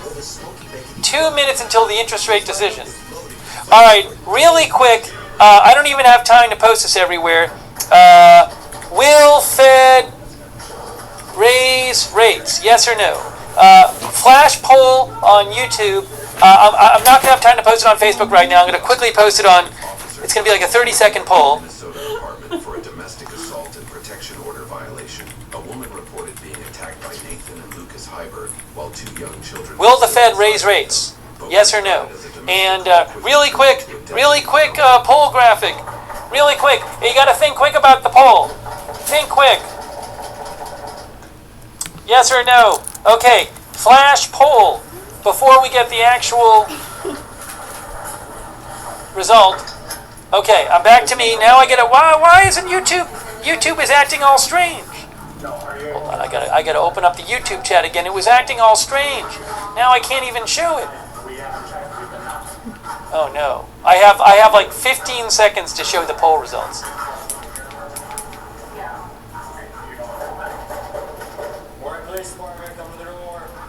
I might just read the poll results. The poll result on YouTube, the poll result is 56% say no, they won't raise rates, and 44% say yes.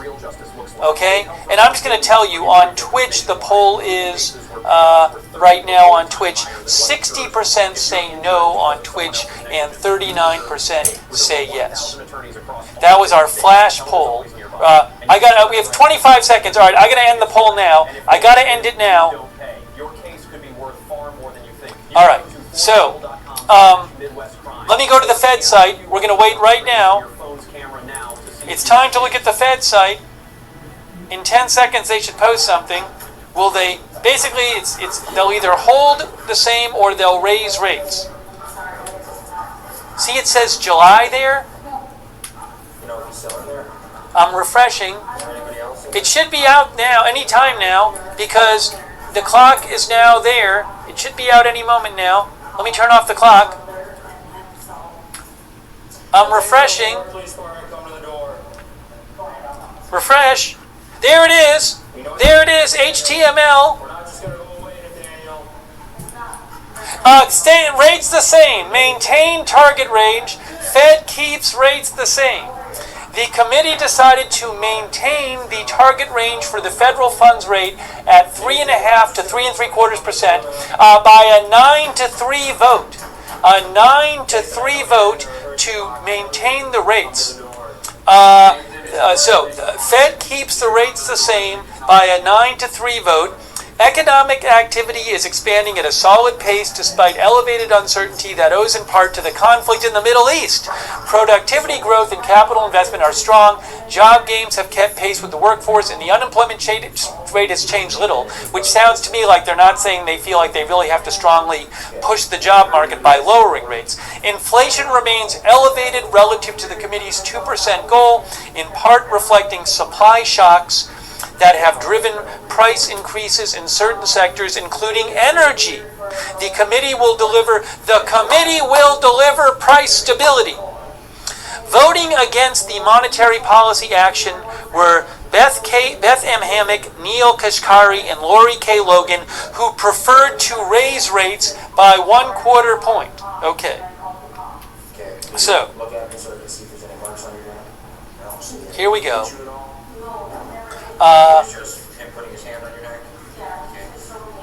Fed keeps rates the same.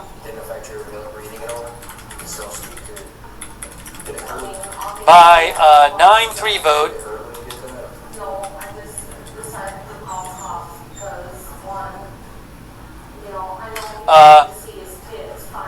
The 3 dissenting votes wanted to raise rates.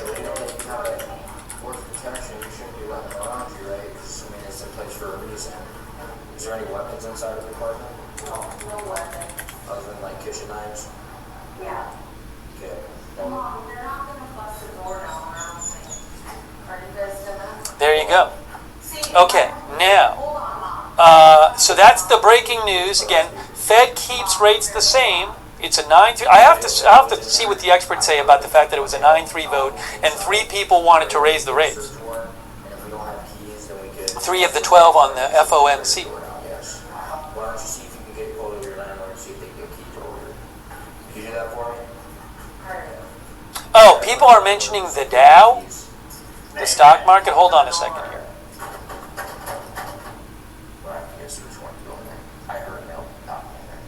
So the Dow, this is the Dow, for example. It looks like it just, it looks like what happened is it went up a bit. And now it's going down a bit. But, I mean, I guess maybe some people were worried that they were going to raise rates. I mean, it was at 51,976, and then after the rate announcement, it went up to 52,121. But that's like 0.2%. Because a percent would be 500 points, and it went up about, looks like in the immediate aftermath, it went up about I have this right? 0.4%, maybe 0.3% after, but now it's given back a little bit. Anyways, you can see that's right there. That's the one-day chart. And then the this is trading view. The S&P, looks like the S&P didn't really change that much. Oh, no, this is delayed. The S&P looks like, it says delay. Why is that delayed? Is the Dow delayed? No, the Dow doesn't say delay. S&P says delay. There. Oh, we haven't gotten, see, it says, it's a little behind the S&P one, because that says 2 p.m. right there. So for whatever reason.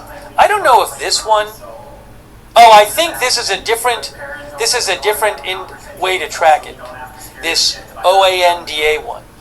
So, if this is accurate, what it says is that you can see it's similar to the Dow, where when the announcement came out, it went from 7,389 to about 7 something. It went up about 30 points, which is about what, 0.2%, 2% or so when the announcement came out, and then it's gone down a little bit.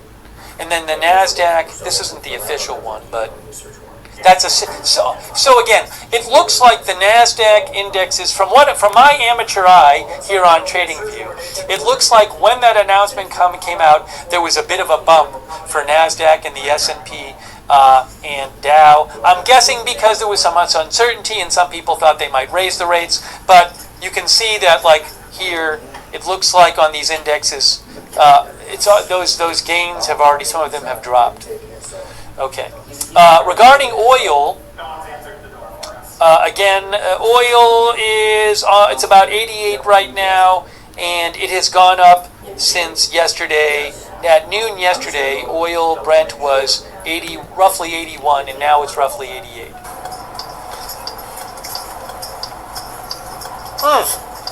What I will do is I should have, hold on,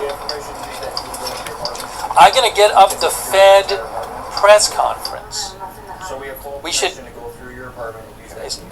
Fed, I will have video of the Fed press conference. Hold on, Fed press conference. Let me change the clock. It should say Fed Chair press conference at 2:30. So we'll listen to some of what Kevin Warsh has to say. Yeah, really.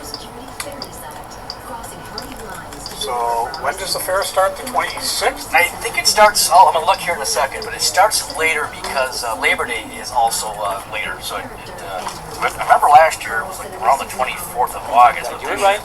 Fed Chair press conference in 23 minutes. If it is. Okay, so we'll bring you that.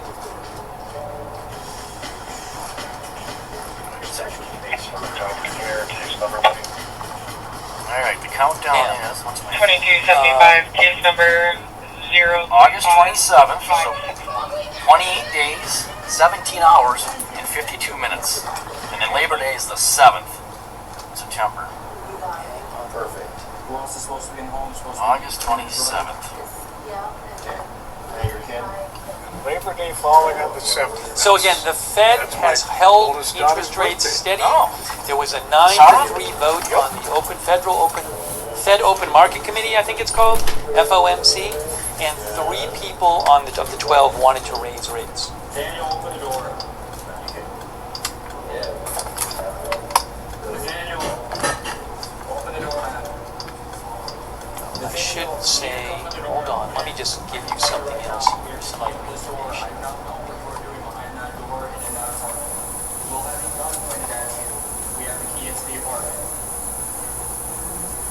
This is the last year for the Bloomberg says that the 3 people who dissented, it was anticipated in advance. It was thought in advance that they would all dissent. So nobody else. Bloomberg points out, they say that of the 12 people who voted, but I always said keep the same. They had a concept car on the car show. They said it was interesting that nobody else voted to raise, but those 3 were expected. They said. And it was screaming fast. They wouldn't have been able to keep those on the showroom floors. No.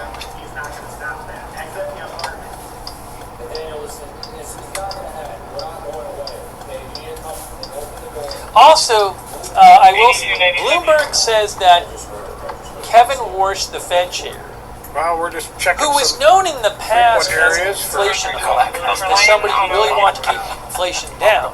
But when President Trump chose him as the Fed chair, there was this thinking like, well, is he not going to be able to do that anymore? Because President Trump is constantly talking about how he wants rates lower. So there's been this question of like, will he be as hawkish on preventing inflation as he was previously, given that Trump appointed him? Bloomberg says that the fact that Warsh chose to keep them unchanged. Well, how does that work? Can he override the vote or not? Because Bloomberg said the fact that Warsh chose to keep them in change while 3 of his colleagues thought an increase was warranted risked denting his inflation credentials a little bit. Well, maybe they're just talking about how Warsh himself voted. Warsh himself has a vote. So I guess what he's saying, what Bloomberg is saying, is the fact that Warsh himself voted to not raise rates when 3 of his colleagues did, may make some people think, Hey, is he not as tough on inflation anymore as he used to be? I don't know. That's not really my. This is not my field of expertise for me. Let me look that up there. I think what they might be talking about is just his personal vote. Just a reminder, and if you want a birthday shout out, be sure to, in the week of the Friday before your birthday, message the Live on Patrol Facebook I'm not aware that the Fed chair can overrule the vote, but he is one of the 12 votes of the FOMC that sets the rates. And we get a list put together, and we can give you a shout out. Private messaging me is not the way to get a shout out, because I get so many messages I don't always see. Hold on a moment. Hang on. Give me a moment. I want to take some comments from you. All right, so we're going to keep an eye on the Fed chair press conference. I'll have some video from that room shortly. We're going to get you more updates on Iran or take more comments.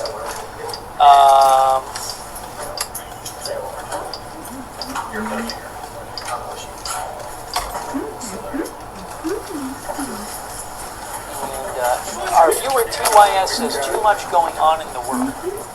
We have got a cover over our phone, and our phone is still starting to overheat. Hey, what happened to that vac we used to have, the Jim Moody? Just one moment. Put here. Here, this is a little summary of what we just heard about the Fed from AP. You'll see it in a second.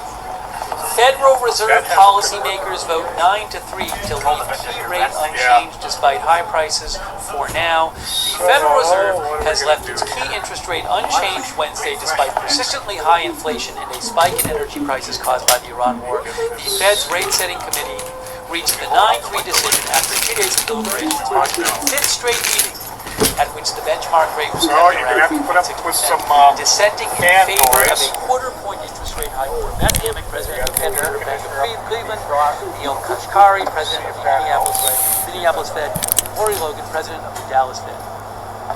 Inflation has been stuck above the central bank's 2% target for more than 5 years.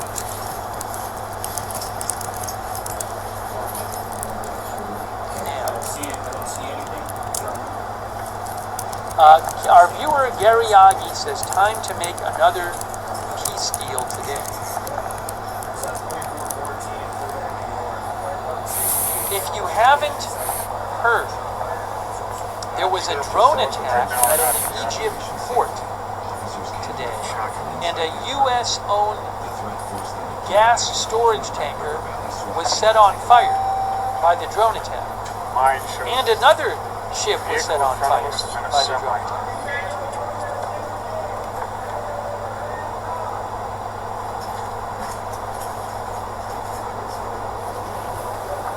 Hotter with the windows down. So let's get you some more updates about that. We're going to sit still for a minute. See if this air conditioning can catch up. Our viewer, one of our got the phone completely shaded. I don't know exactly. Where did the comment go? One of the viewers said that the recent attacks in Egypt are very interesting. Listen here from it. Sorry, I can't even. I don't even see the comment. Anyways, thanks for making it up. Now, a little red thermometer that. Little red thermometer. Here again, the phone starts to drone hits storage tanker at Egyptian port on Mediterranean. Security firm Embry says. Make that go away before we start driving again. And then I guess I'll start driving west. A drone hit a U.S.-owned gas storage tanker ship at Egypt's Mediterranean port of Damietta. That's only about 30 miles from the northern entrance to the Suez Canal. That's according to that report of the drone attack is according to British maritime security firm Amber. In a potential spread of the Middle East war, the drone-hit floating storage tanker Energos Winter, which is U.S.-owned, causing a fire that then spread to another vessel. 3 trading sources familiar with the incident said. A statement from Egypt's petroleum ministry confirmed a fire at the port, but made no mention of a drone attack. There was no immediate claim of responsibility for the incident, which the ministry said was dealt with immediately with no casualties. Yeah, it goes in spurts. Yeah, it really does. Oh. Earlier on Wednesday, right, we covered this last night, the U.S. and Saudi Arabia struck Iran-backed paramilitary groups in Iraq. And remember, we covered this last night, that Iran fired apparently 5 missiles at U.S. forces in Jordan. I say 5 because Jordan announced they shot down 5 Iranian missiles. And the U.S. said that Iran had tried a surprise attack on U.S. forces by firing missiles. U.S. President Trump vowed to, quote, beat the effing S out of Iran for firing on U.S. troops days after he halted airstrikes. I believe that was said to Fox News. They actually have it written out in the,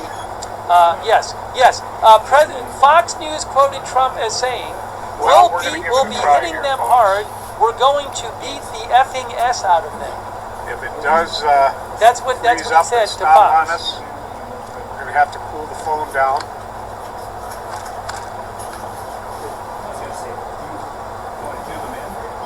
Oil prices shot up today in one of the sharpest spikes of the 5 months war.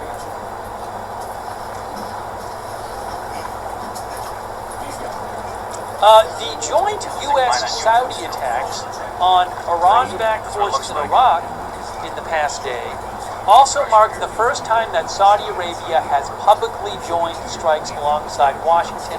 That could widen the conflict by drawing Sunni Muslim Saudi Arabia into combat against the Shiite proxies of Iran on a new front.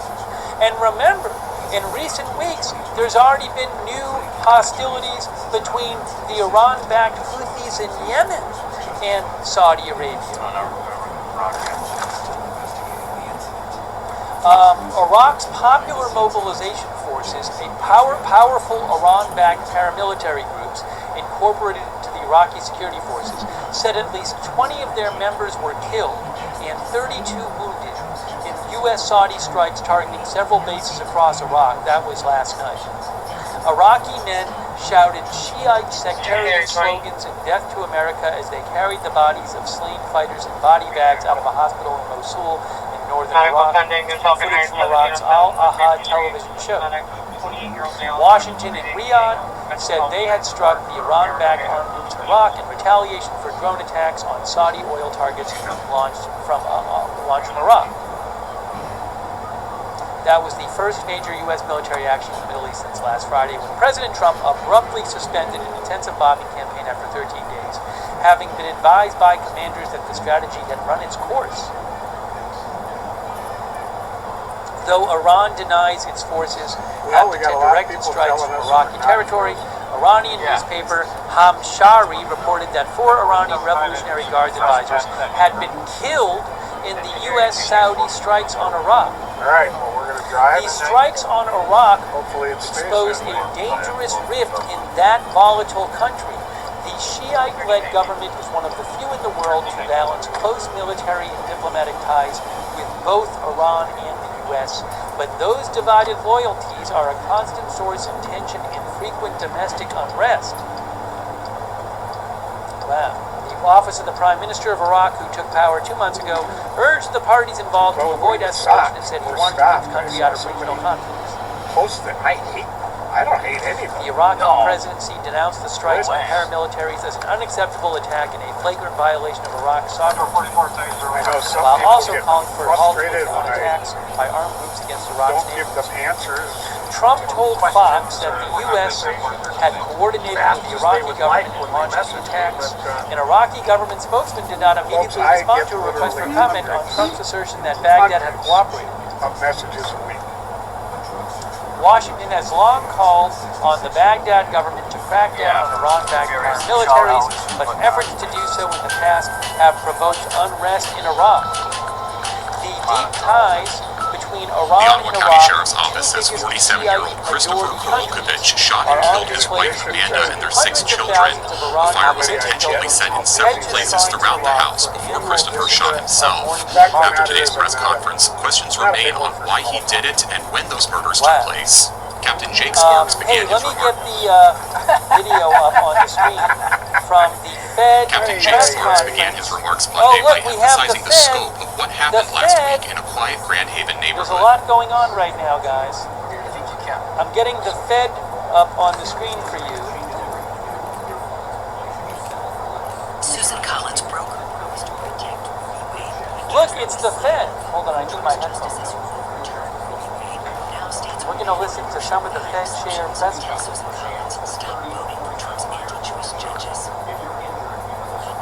I got to thank some people here.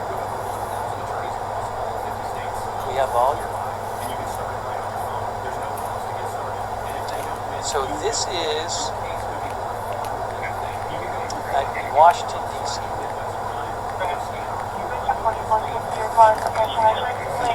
Northbound 52, the Lafayette Bridge, via black BMW, plate King William Boyd, what I'm going to do also, Centerville, Randy Velocity, looking for Velocity, Tracy 1321.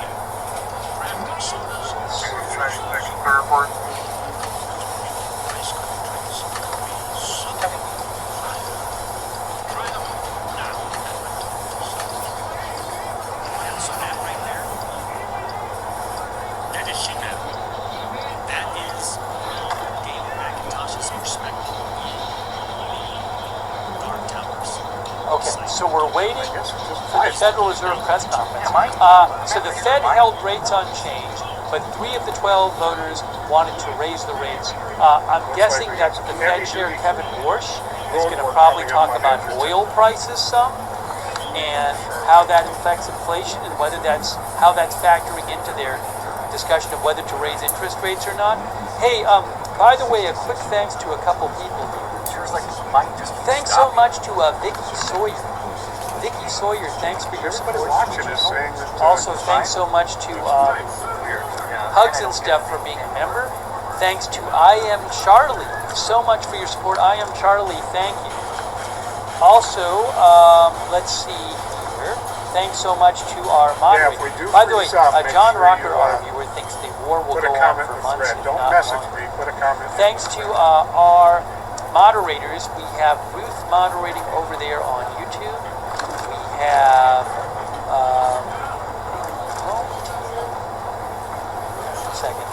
Idaho Star, I Got That Fire, Matthew Kohai Tweet, Flux Eternus on Twitch, and Big Ball of Yarn as well, and Sarah, thank you. Also on Twitch, thanks to eBiker for subscribing, and Jen Junkie for subscribing. I really appreciate that.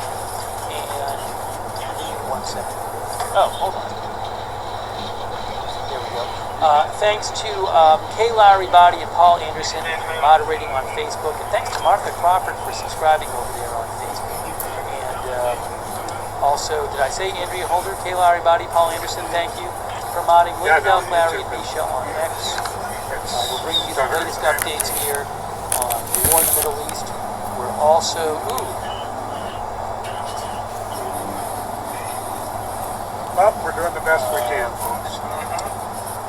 Keeping an eye on, we've been watching for the Fed. In 6 minutes, the Fed chair is going to do a press conference talking about their decision to not raise rates, and also, again, I'm guessing talking about oil prices and other inflationary pressures. All over the place, flipping everyone off. So we'll watch some of this press conference, and we'll also keep giving you updates.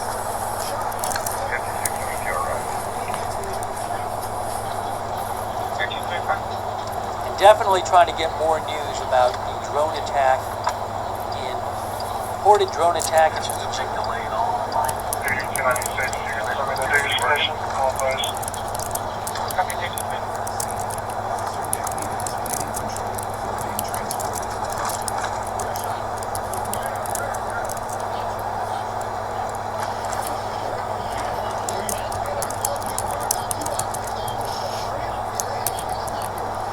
I'll keep an eye out and see if there's any kind of reporting about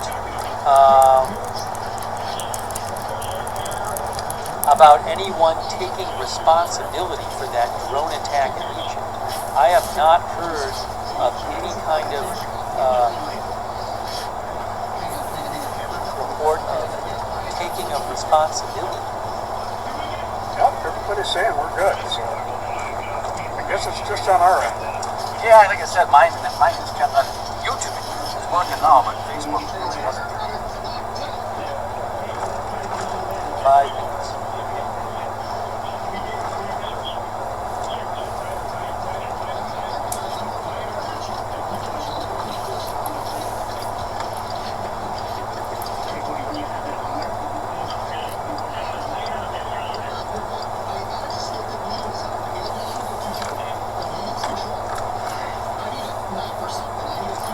The Wall Street Journal says traders are going to be looking at Kevin Warsh's comments.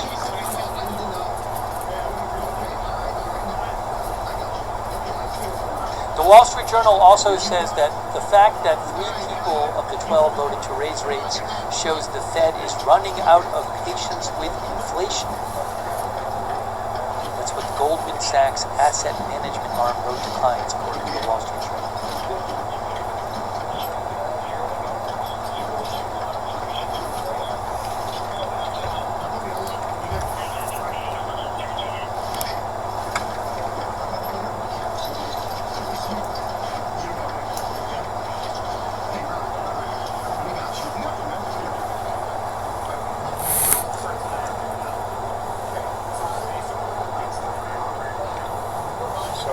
Westbound on Cayuga, going under 35E.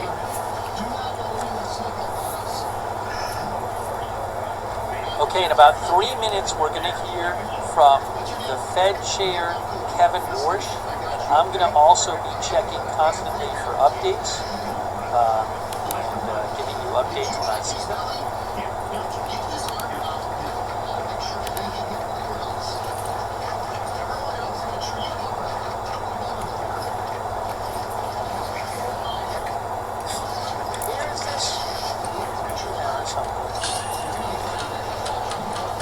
Our viewer OSINT NJ sent me something. I want to find the original source.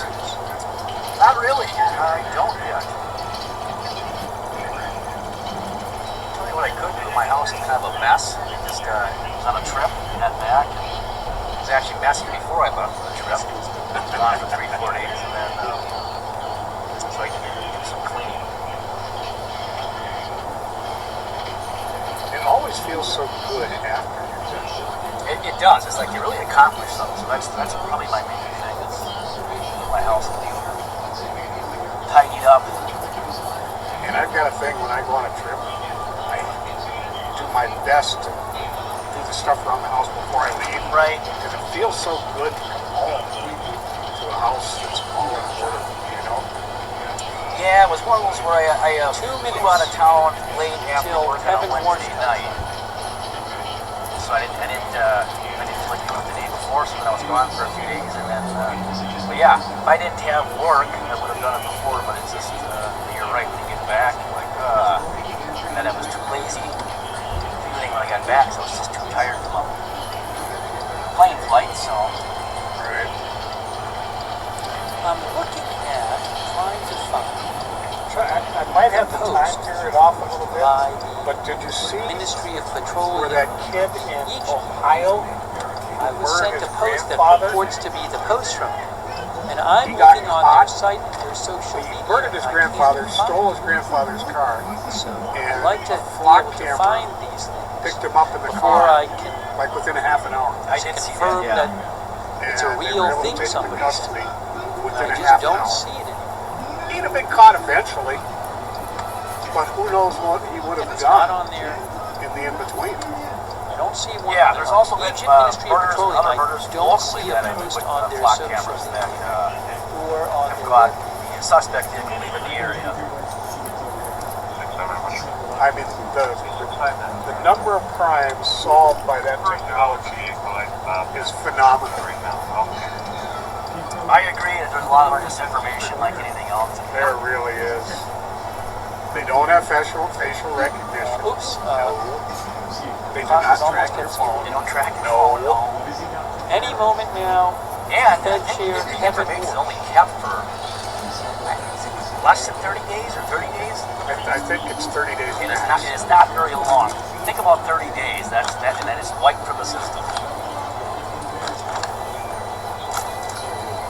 And it doesn't tell us whose car it is. It doesn't tell us who's driving the car. You can't see who's in it.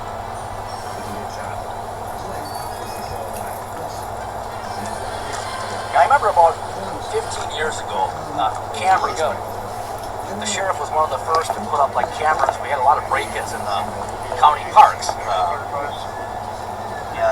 put cameras up in the county parks. And, the technology back then wasn't the greatest, but it was like Wi-Fi cameras. Second FOMC There's a lot of car meeting break-ins, and other just rowdy behavior early to call it a and streak. whatnot. And Our discussions again. I remember people were concerned that, hey, I'm gonna be in the park having a picnic. I don't want people watching me. That could be further from the truth. We don't have that much time to sit and watch a guy eat a sharp ham sandwich on a park bench. But today, as you know, our committee decided to vote same by thing. We were able to catch suspect people that were breaking into cars. But yeah, I remember there was a big uproar 15 years ago with the sheriff's office putting cameras in cars. But if you think about it, cameras are everywhere. You walk into a bank, you walk into a store, you go to a wild game, a Twins game. Everybody's got cameras on their houses now. You walk by, ring cameras. Now, if I'm not mistaken, the unemployment rate has changed little. cameras in Target actually do have facial elevated relative to I remember, yes, that's correct. Several places. Target's one of them. I think Target has great. We will deliver price recognition. As before, the policy statement conveys just the facts. It's steering clear of forecasting. Choice we consider especially Susan Collins, broker, promised to so protect much you. misinformation. And cast the deciding vote for Trump's justice return. Now states some households, businesses, market professionals Susan Collins, stop by voting for Trump's anti-choice judges. have left a mistaken impression. Yeah, I mean, I can tell you what The Fed Set up auction delivery used and smart for us, our and purpose, for stolen vehicles, gratification. primarily We from also the have It is what it's store, getting. where in-store pickup always does the trick. This guy gets I've lost it. Shop their cars. online or I mean, in-store. a car being stolen, especially from a one-car family, is Not one devastating. of my FOMC colleagues is under any illusion. We've begun a new chapter. the car, and off the board, they got a gate, even though their car was stolen, they got a gate. Call out to you, sometimes they're shooting the cover in, they have a deductible. Yeah, that car is old. This Fed will not waive our wearing, our credit card, daycare, whatnot. Delivering on our responsibility to wellness work. Americans are right to expect that because our nation's prosperity. And it's what's for dinner. To the regulars here in the press room, today's assessment might sound familiar, yet there was nothing I see somebody about our discussions, commented on or our the Guthrie case and lock cameras in. economic developments are worth highlighting. That was The first is the a House's very own notable change security since cameras. our last meeting 42 days ago. Nothing to do with Nominal and real yields are materially higher across the Treasury curve. In fact, some of the increases in market interest rates enough of that. right in FOMC meetings are among the most significant in the last 2 decades, ranking around the top decile percent. But if the committee didn't change its policy rate, what happened? In the intermeeting period, market attention centered on real data and real economic developments. Prices reacted in real time to incoming information, and the reduction in forward guidance made a better time.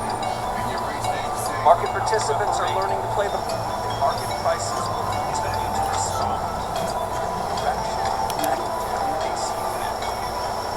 This is, in my view, a change for the better. After all, the central bank need not always and everywhere. 31-13-39.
I know I should have traded him for the freeze. I forgot to.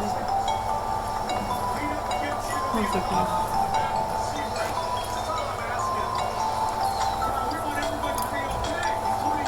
Yeah, those scenes somebody put it really well early on during the lives. Somebody said they look like a toaster on wheels. Yeah, I think that's a pretty good analogy. I like that one.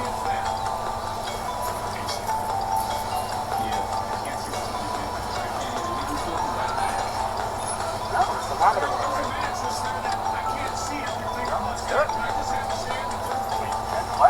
I guess we'll just keep heading west. So if we finish up the live in South Dakota, you know we really went west. It was just in range. I gotta pull over. Stuffing my face with popcorn, it's really good. I love to eat popcorn. Well, Fernando from Brazil, thank you for being a back feeder. And thank you for riding with us today. I got a feeling it's really hot.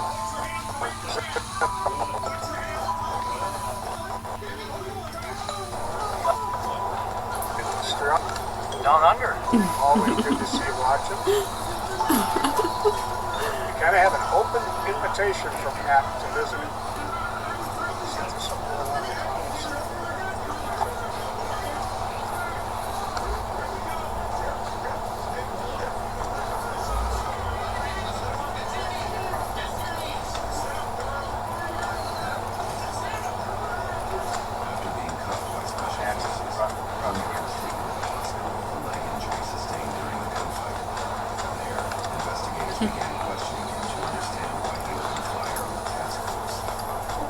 St. Paul squads are taking care of the car accident.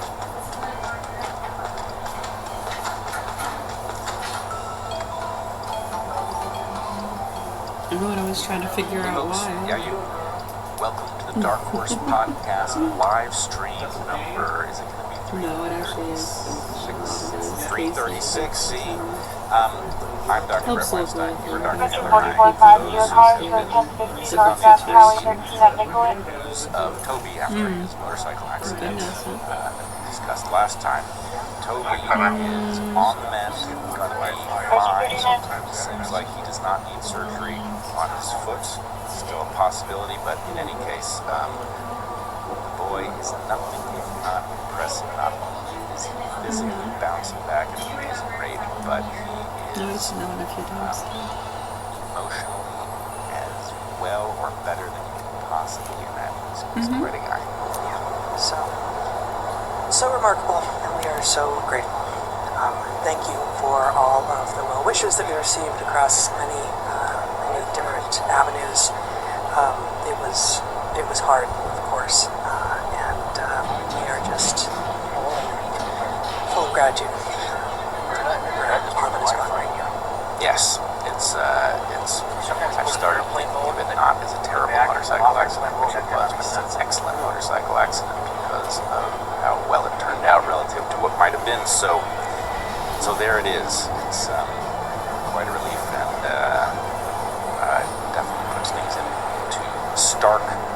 I already said relief. I can't say stark relief. It puts things into stark perspective. Yes. This is what matters, right? Today, we're going to talk about some other things that matter in light of the hearings in the Senate this morning, Homeland Security and Government Regulations, I think. So last week, in which Fauci was, supposed to be testifying, yes, but it's not exactly what happened. No, probably not. Yeah, so we're gonna after we pay the rent, ads from 3 of our amazing sponsors here. We're gonna start by reminding our audience of some of where we have been, not we personally, but we as a country, in which I'm going to share some excerpts from the COVID era stories that I've been publishing on after elections. for much of this year. And then we're going to talk about what happened in the Senate today and some of what we think it means. So that's what's coming today. So without further ado, let's go to the ads. Yeah, let's do that. So our first sponsor this week is Clear. Clear is a nasal spray that supports respiratory health. It's widely available online and in stores, and both it and the company that makes it are fantastic. It's Clear, X-L-E-A-R, pronounced Clear, even though it's got an X right there at the top, and no C. We wash our hands, and that's good, but it's rare to get sick through your hands. Nasal hygiene often gets overlooked, but the majority of bacteria and viruses that make A volatile personality, anger issues with women, verbal abuse. It's not Graham Plattner, it's Troy Jackson. Jackson has a history of conflicts with women, bullying, even intimidation. Jackson's conduct was so bad, his fellow Democrats raised alarm bells about his temperament. Jackson is like Graham Plattner, but worse. Decades as a political insider, accused of mortgage fraud, unpaid taxes, and bankrolled by powerful lobbyists. That's the real Troy Jackson. SLF PAC is responsible for the content of this advertising. We're talking to Brett on the Inside Rail in 2024.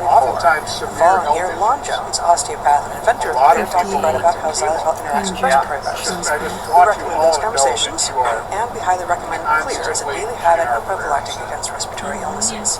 That's Clear with an X, X-L-E-A-R. I do have enough gems. Clear online or at your pharmacy, grocery store, or natural products retailer. It's available everywhere at this point, as it should be. And start taking 6 seconds each day to improve your nasal hygiene and support your respiratory health. Awesome. It is awesome. Yeah, it's Clear with an X, which is just such an unclear way of spelling it. It's clear as mud.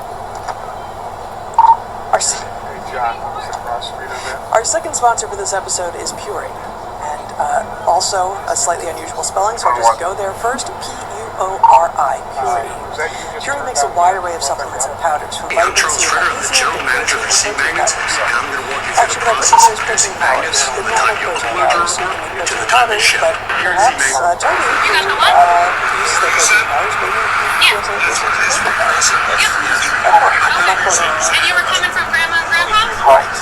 Yeah. No, he hasn't said it. He hasn't said it. I wouldn't misattribute it to him. What makes Puri different is how clean and pure all of their products are. All of them.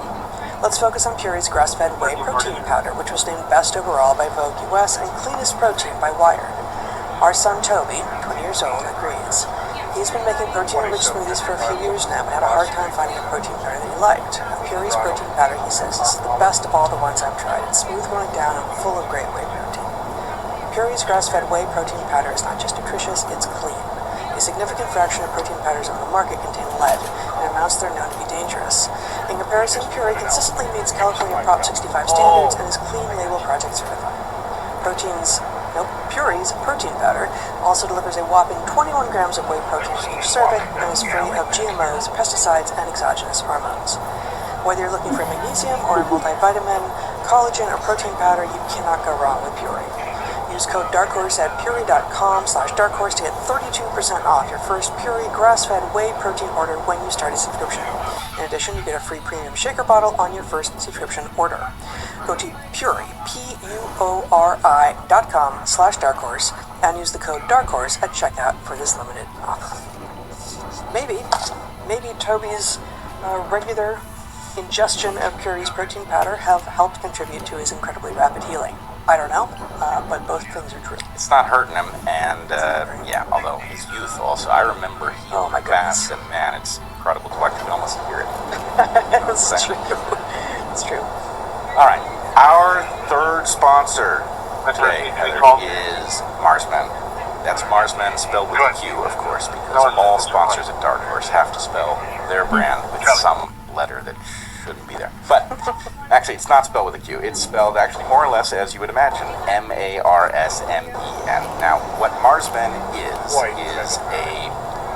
a testosterone elevator. It contains no testosterone of its own, but it has 5 ingredients that cause your testosterone to go up. So, what is this about? Well, as you get older, as a man, your testosterone drops. Some of that is surely the result of normal senescence. Likely, a lot of it is not. The fact is, we are surrounded by estrogenic compounds and other things in our environment that are not natural. Now, sorry to interrupt. No. When you say that we you meaning men in this case, Yes. are surrounded by estrogenic compounds, you're not referring to women, are you? Estrogenic compound, I see it could be a fortification of women. That could be an estrogenic compound. But a fortification of women should not be, at least a fortification of good women, should not be sufficient to artificially lower your testosterone. In fact, it might do the I would imagine, actually, somebody should run that experiment. Probably they have, but yes, were there a fortification of women, probably testosterone levels will go up. But as these things are not common, you may want to take some other kind of action. Now, if you go to your doctor, you're going to have all kinds of horrifying conversations that may well end in them telling you your testosterone is normal, whatever that means, given that they are establishing what normal is in a world full of estrogenic compounds. So, in any case, I actually do take this stuff, and it actually does work. So I suggest you check them out at mengotomars.com, and unfortunately, there's no QR code there. You probably can't see it on the bottle here, but anyway. Do you have a call to action or something? I cannot find it. So anyway, here's the thing. You can go to their site, mention that you heard about them through us, and hopefully that works. Stuff does. So that's what you're going to know. Just keep ripping. Oh, I'm ripping. Yes. Okay. I'm sure I can find it. It contains Hongkat Ali, Shilajit, vitamin D3, and taurine. And it is certified by independent labs, so you know that's what's in it, and that it has the appropriate amounts.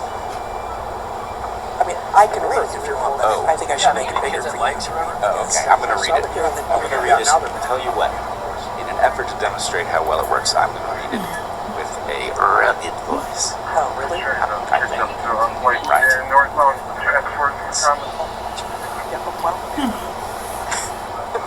Yeah, for a limited time, our listeners get 50% off for life, plus free shipping and, all in caps, 3 free gifts at mengotomars.com. That's mengotomars.com. 50% off and 3 free gifts when you check out. And it's also available at Amazon. No, not the poorest, the retailer.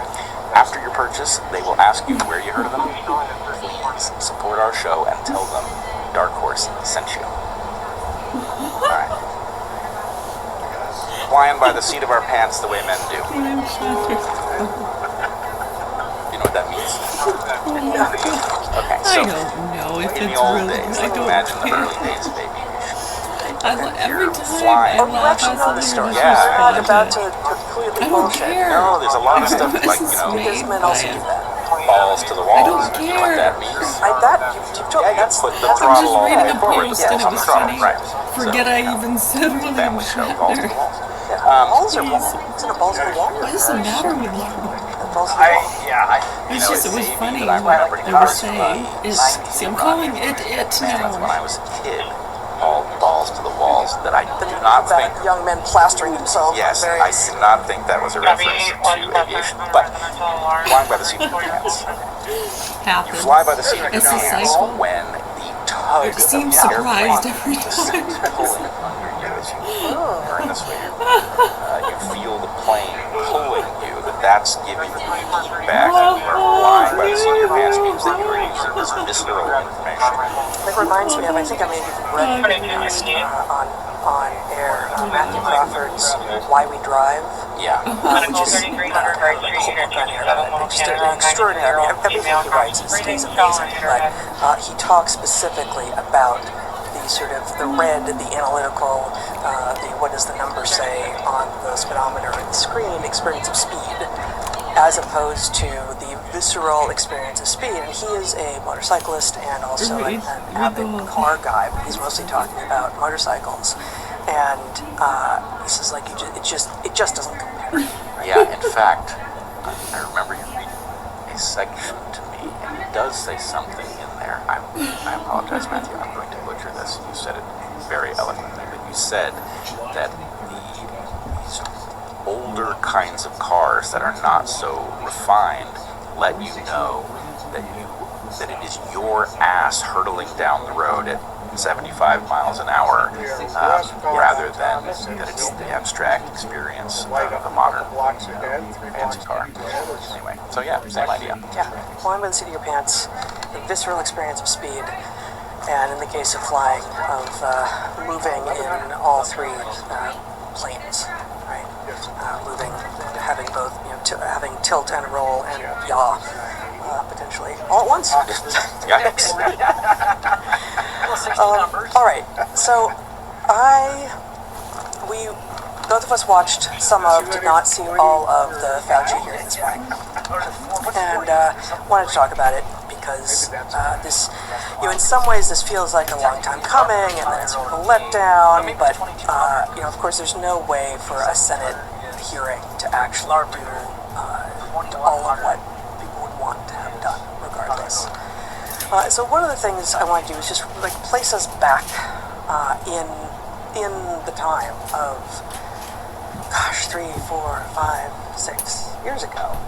And in part, I've been doing that through natural selections this year. I've read excerpts from, I think, and maybe one or two complete versions of these stories that I've been posting. I solicited stories from people, true stories that I were working with to vet for actual accuracy, that I've been publishing most weeks since February or March of this year.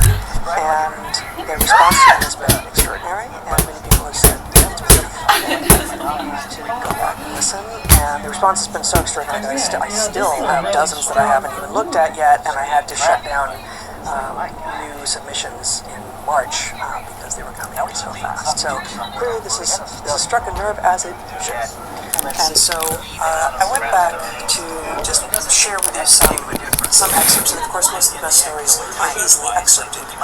So I've got a few excerpts to share, just to put us back in the era that then we see Fauci supposedly testifying about, although he doesn't answer any questions. You wanted to say something? Yeah, I do want to say something. One of the experiences that I think all of us are having, I have yet to hear a single person dissent from this idea, is that when we look back at the stuff that we went through, just like videos that we all saw at the time, we are shocked by how hard it is to remember how crazy it actually was. And I don't think that's unintentional. Hey, if there's any leftover pizza, could I have it? I think these things are actually likely manipulated, but one of the things that may be going on that frankly could be organic is that we are suffering from a kind of shock exhaustion, where every year brings unthinkable things, and so even though COVID is, last week, it's still going on, frankly. I mean, the president is still, we just had a big, re-upping of the shots, and there's still people masked. There's still people walking around masked outside in some parts of the United States, including where we live. Right, so this is not over. People are still going to die from taking a shot that they shouldn't take because their government is recommending that they do, albeit much less strongly than they once did.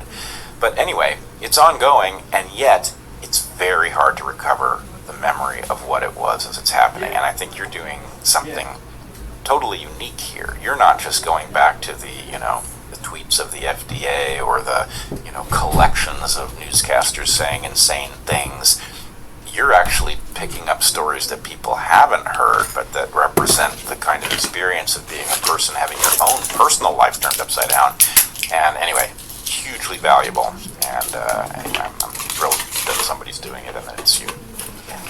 Well, thank you. So you can share my screen now and just leave it on as we go through these. I think yesterday I published the 23rd or 24th one of these, and so there have been many. This is just an amalgam of photographs taken by Dan Aponte in Ottawa in February of 2022 during the Truckers' Convoy, which is also called the Freedom Convoy. And I published some people's stories as they experienced them then, actually, and some other people's stories during COVID, which I linked to on Natural Selections as well. But the excerpts I'm going to share now are from this year's project, in which I asked people to go back and find, original documents to verify, or, allow us to talk to, friends, neighbors, whatever, who can verify. But of course, our memory does change over time, and I think part of what has happened is akin to, forgetting the pain of childbirth. You can't live in extraordinary pain endlessly, and so you do forget it. And in this case, hopefully, it's not so that we can live through it again, which is the sort of adaptive story behind not remembering the pain of childbirth. But there is an amnesia that occurs that is adaptive, and I think that adaptive amnesia is being hijacked in this case. Yes, and I will also just say that there's a polarization here where you either cannot grapple with what happened to us because it covers so much, or you see everything through this lens because you've glimpsed this monster that did terrible things to us and was never apprehended. And as we'll talk about, we see that in the hearing today. It's completely stark. And when we get to that, I will just say the experience of watching that hearing, very different depending upon who you were during the COVID era itself. And I believe that hearing, as much as on the one hand it was a nothing burger, on the other hand it was an everything burger. Now maybe it was an everything bagel, but remarkable for what it was, and which we will get to after these stories. All right. So from COVID Horror Stories number 17, we have Graham Stoll writing COVID from inside the heart of the European Union. So many people I know of memory hold the COVID experience.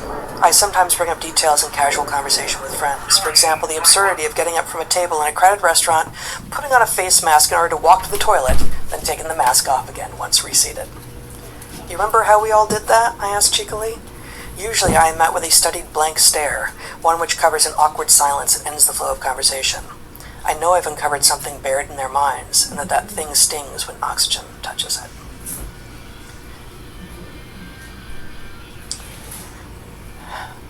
This, an invisible tattoo from Jean Sheffield, was the penultimate COVID horror story that I've published so far, from just a few weeks ago. By March 2021, she writes, we were back in our brick-and-mortar home. The news was everywhere about the wondrous vaccines that were then being deployed. As a trained marketer, I immediately identified and understood the recurring message around scarcity, and that upon initial release, only to our most precious citizens like healthcare workers and first responders would have access to them. Chatter was everywhere around me about reopening and getting on any waiting list possible to be first to get the vaccine. My neighbors were even interviewed on CNN about their experience in the Pfizer Phase 3 clinical trials. Too much marketing, I thought. Not enough time. No way they know that these are safe. Don't get it, my sister-in-law, who is a highly trained clinical doctor of pharmacology, said. I think that's going to be doctor of pharmacy. They've never been able to get one of those mRNA vaccines to actually work, and they're dangerous. They've killed every animal they've ever tested them on. Give me a break, my brother chortled. You think they're going to just pass this thing out to the entire planet without testing the crap out of it? Yet something about what my sister-in-law struck me as vitally true. I think we are going to wait, I thought. Months passed. Friends had parties, before which everyone posted in lockstep online. We will be there and we are fully vaccinated. How strange all of this had become, I thought. But I couldn't pinpoint exactly what was so strange in the daily chaos of that era. So again, these are just excerpts from much longer stories. I encourage you to go and look at all of them. Yeah, can't pin down exactly what it is. And it almost exists like outside of time. That's almost how it feels like during COVID. Yeah. What does that mean? During COVID. Right. COVID was a phenomenon. Right. And that's virus, it was a governmental orientation, it was an informational milieu, it was all sorts of things that traveled together and had everything to do with each other. Right. And so I'm calling this project COVID era stories, for lack of a better term, because it was an era. It still is an era. We're still living in it. This from Kim Kennemer, COVID era stories number 8. They won't let you in. Her father had been hospitalized and her family was not allowed to see him. You guys remember that? Dad died of heart failure 2 days later. My dad. He'd been a newspaper man most of his life. He'd interviewed 5 U.S. presidents and a young Elvis Presley, which he said always impressed his writing students years later far more than the stories about the presidents ever did. He served as a counterintelligence agent during the Korean conflict and was stationed in France. He won a writing contest when he and my mom were just married, and the prize sent them on a free trip to Europe, where they had the time of their lives. He loved good wine and good food, rounds of golf and gin rummy. He loved people and should have been surrounded by family during his final days.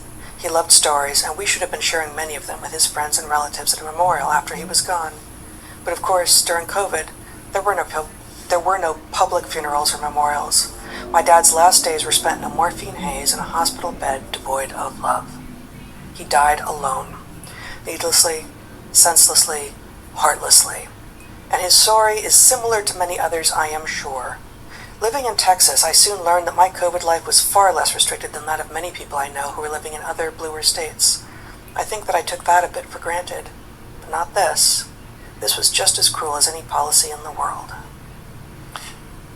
I was just listening to something, and I can't remember what it was, but it was a reflection. Somebody whose family had all had COVID, and so they had natural immunity.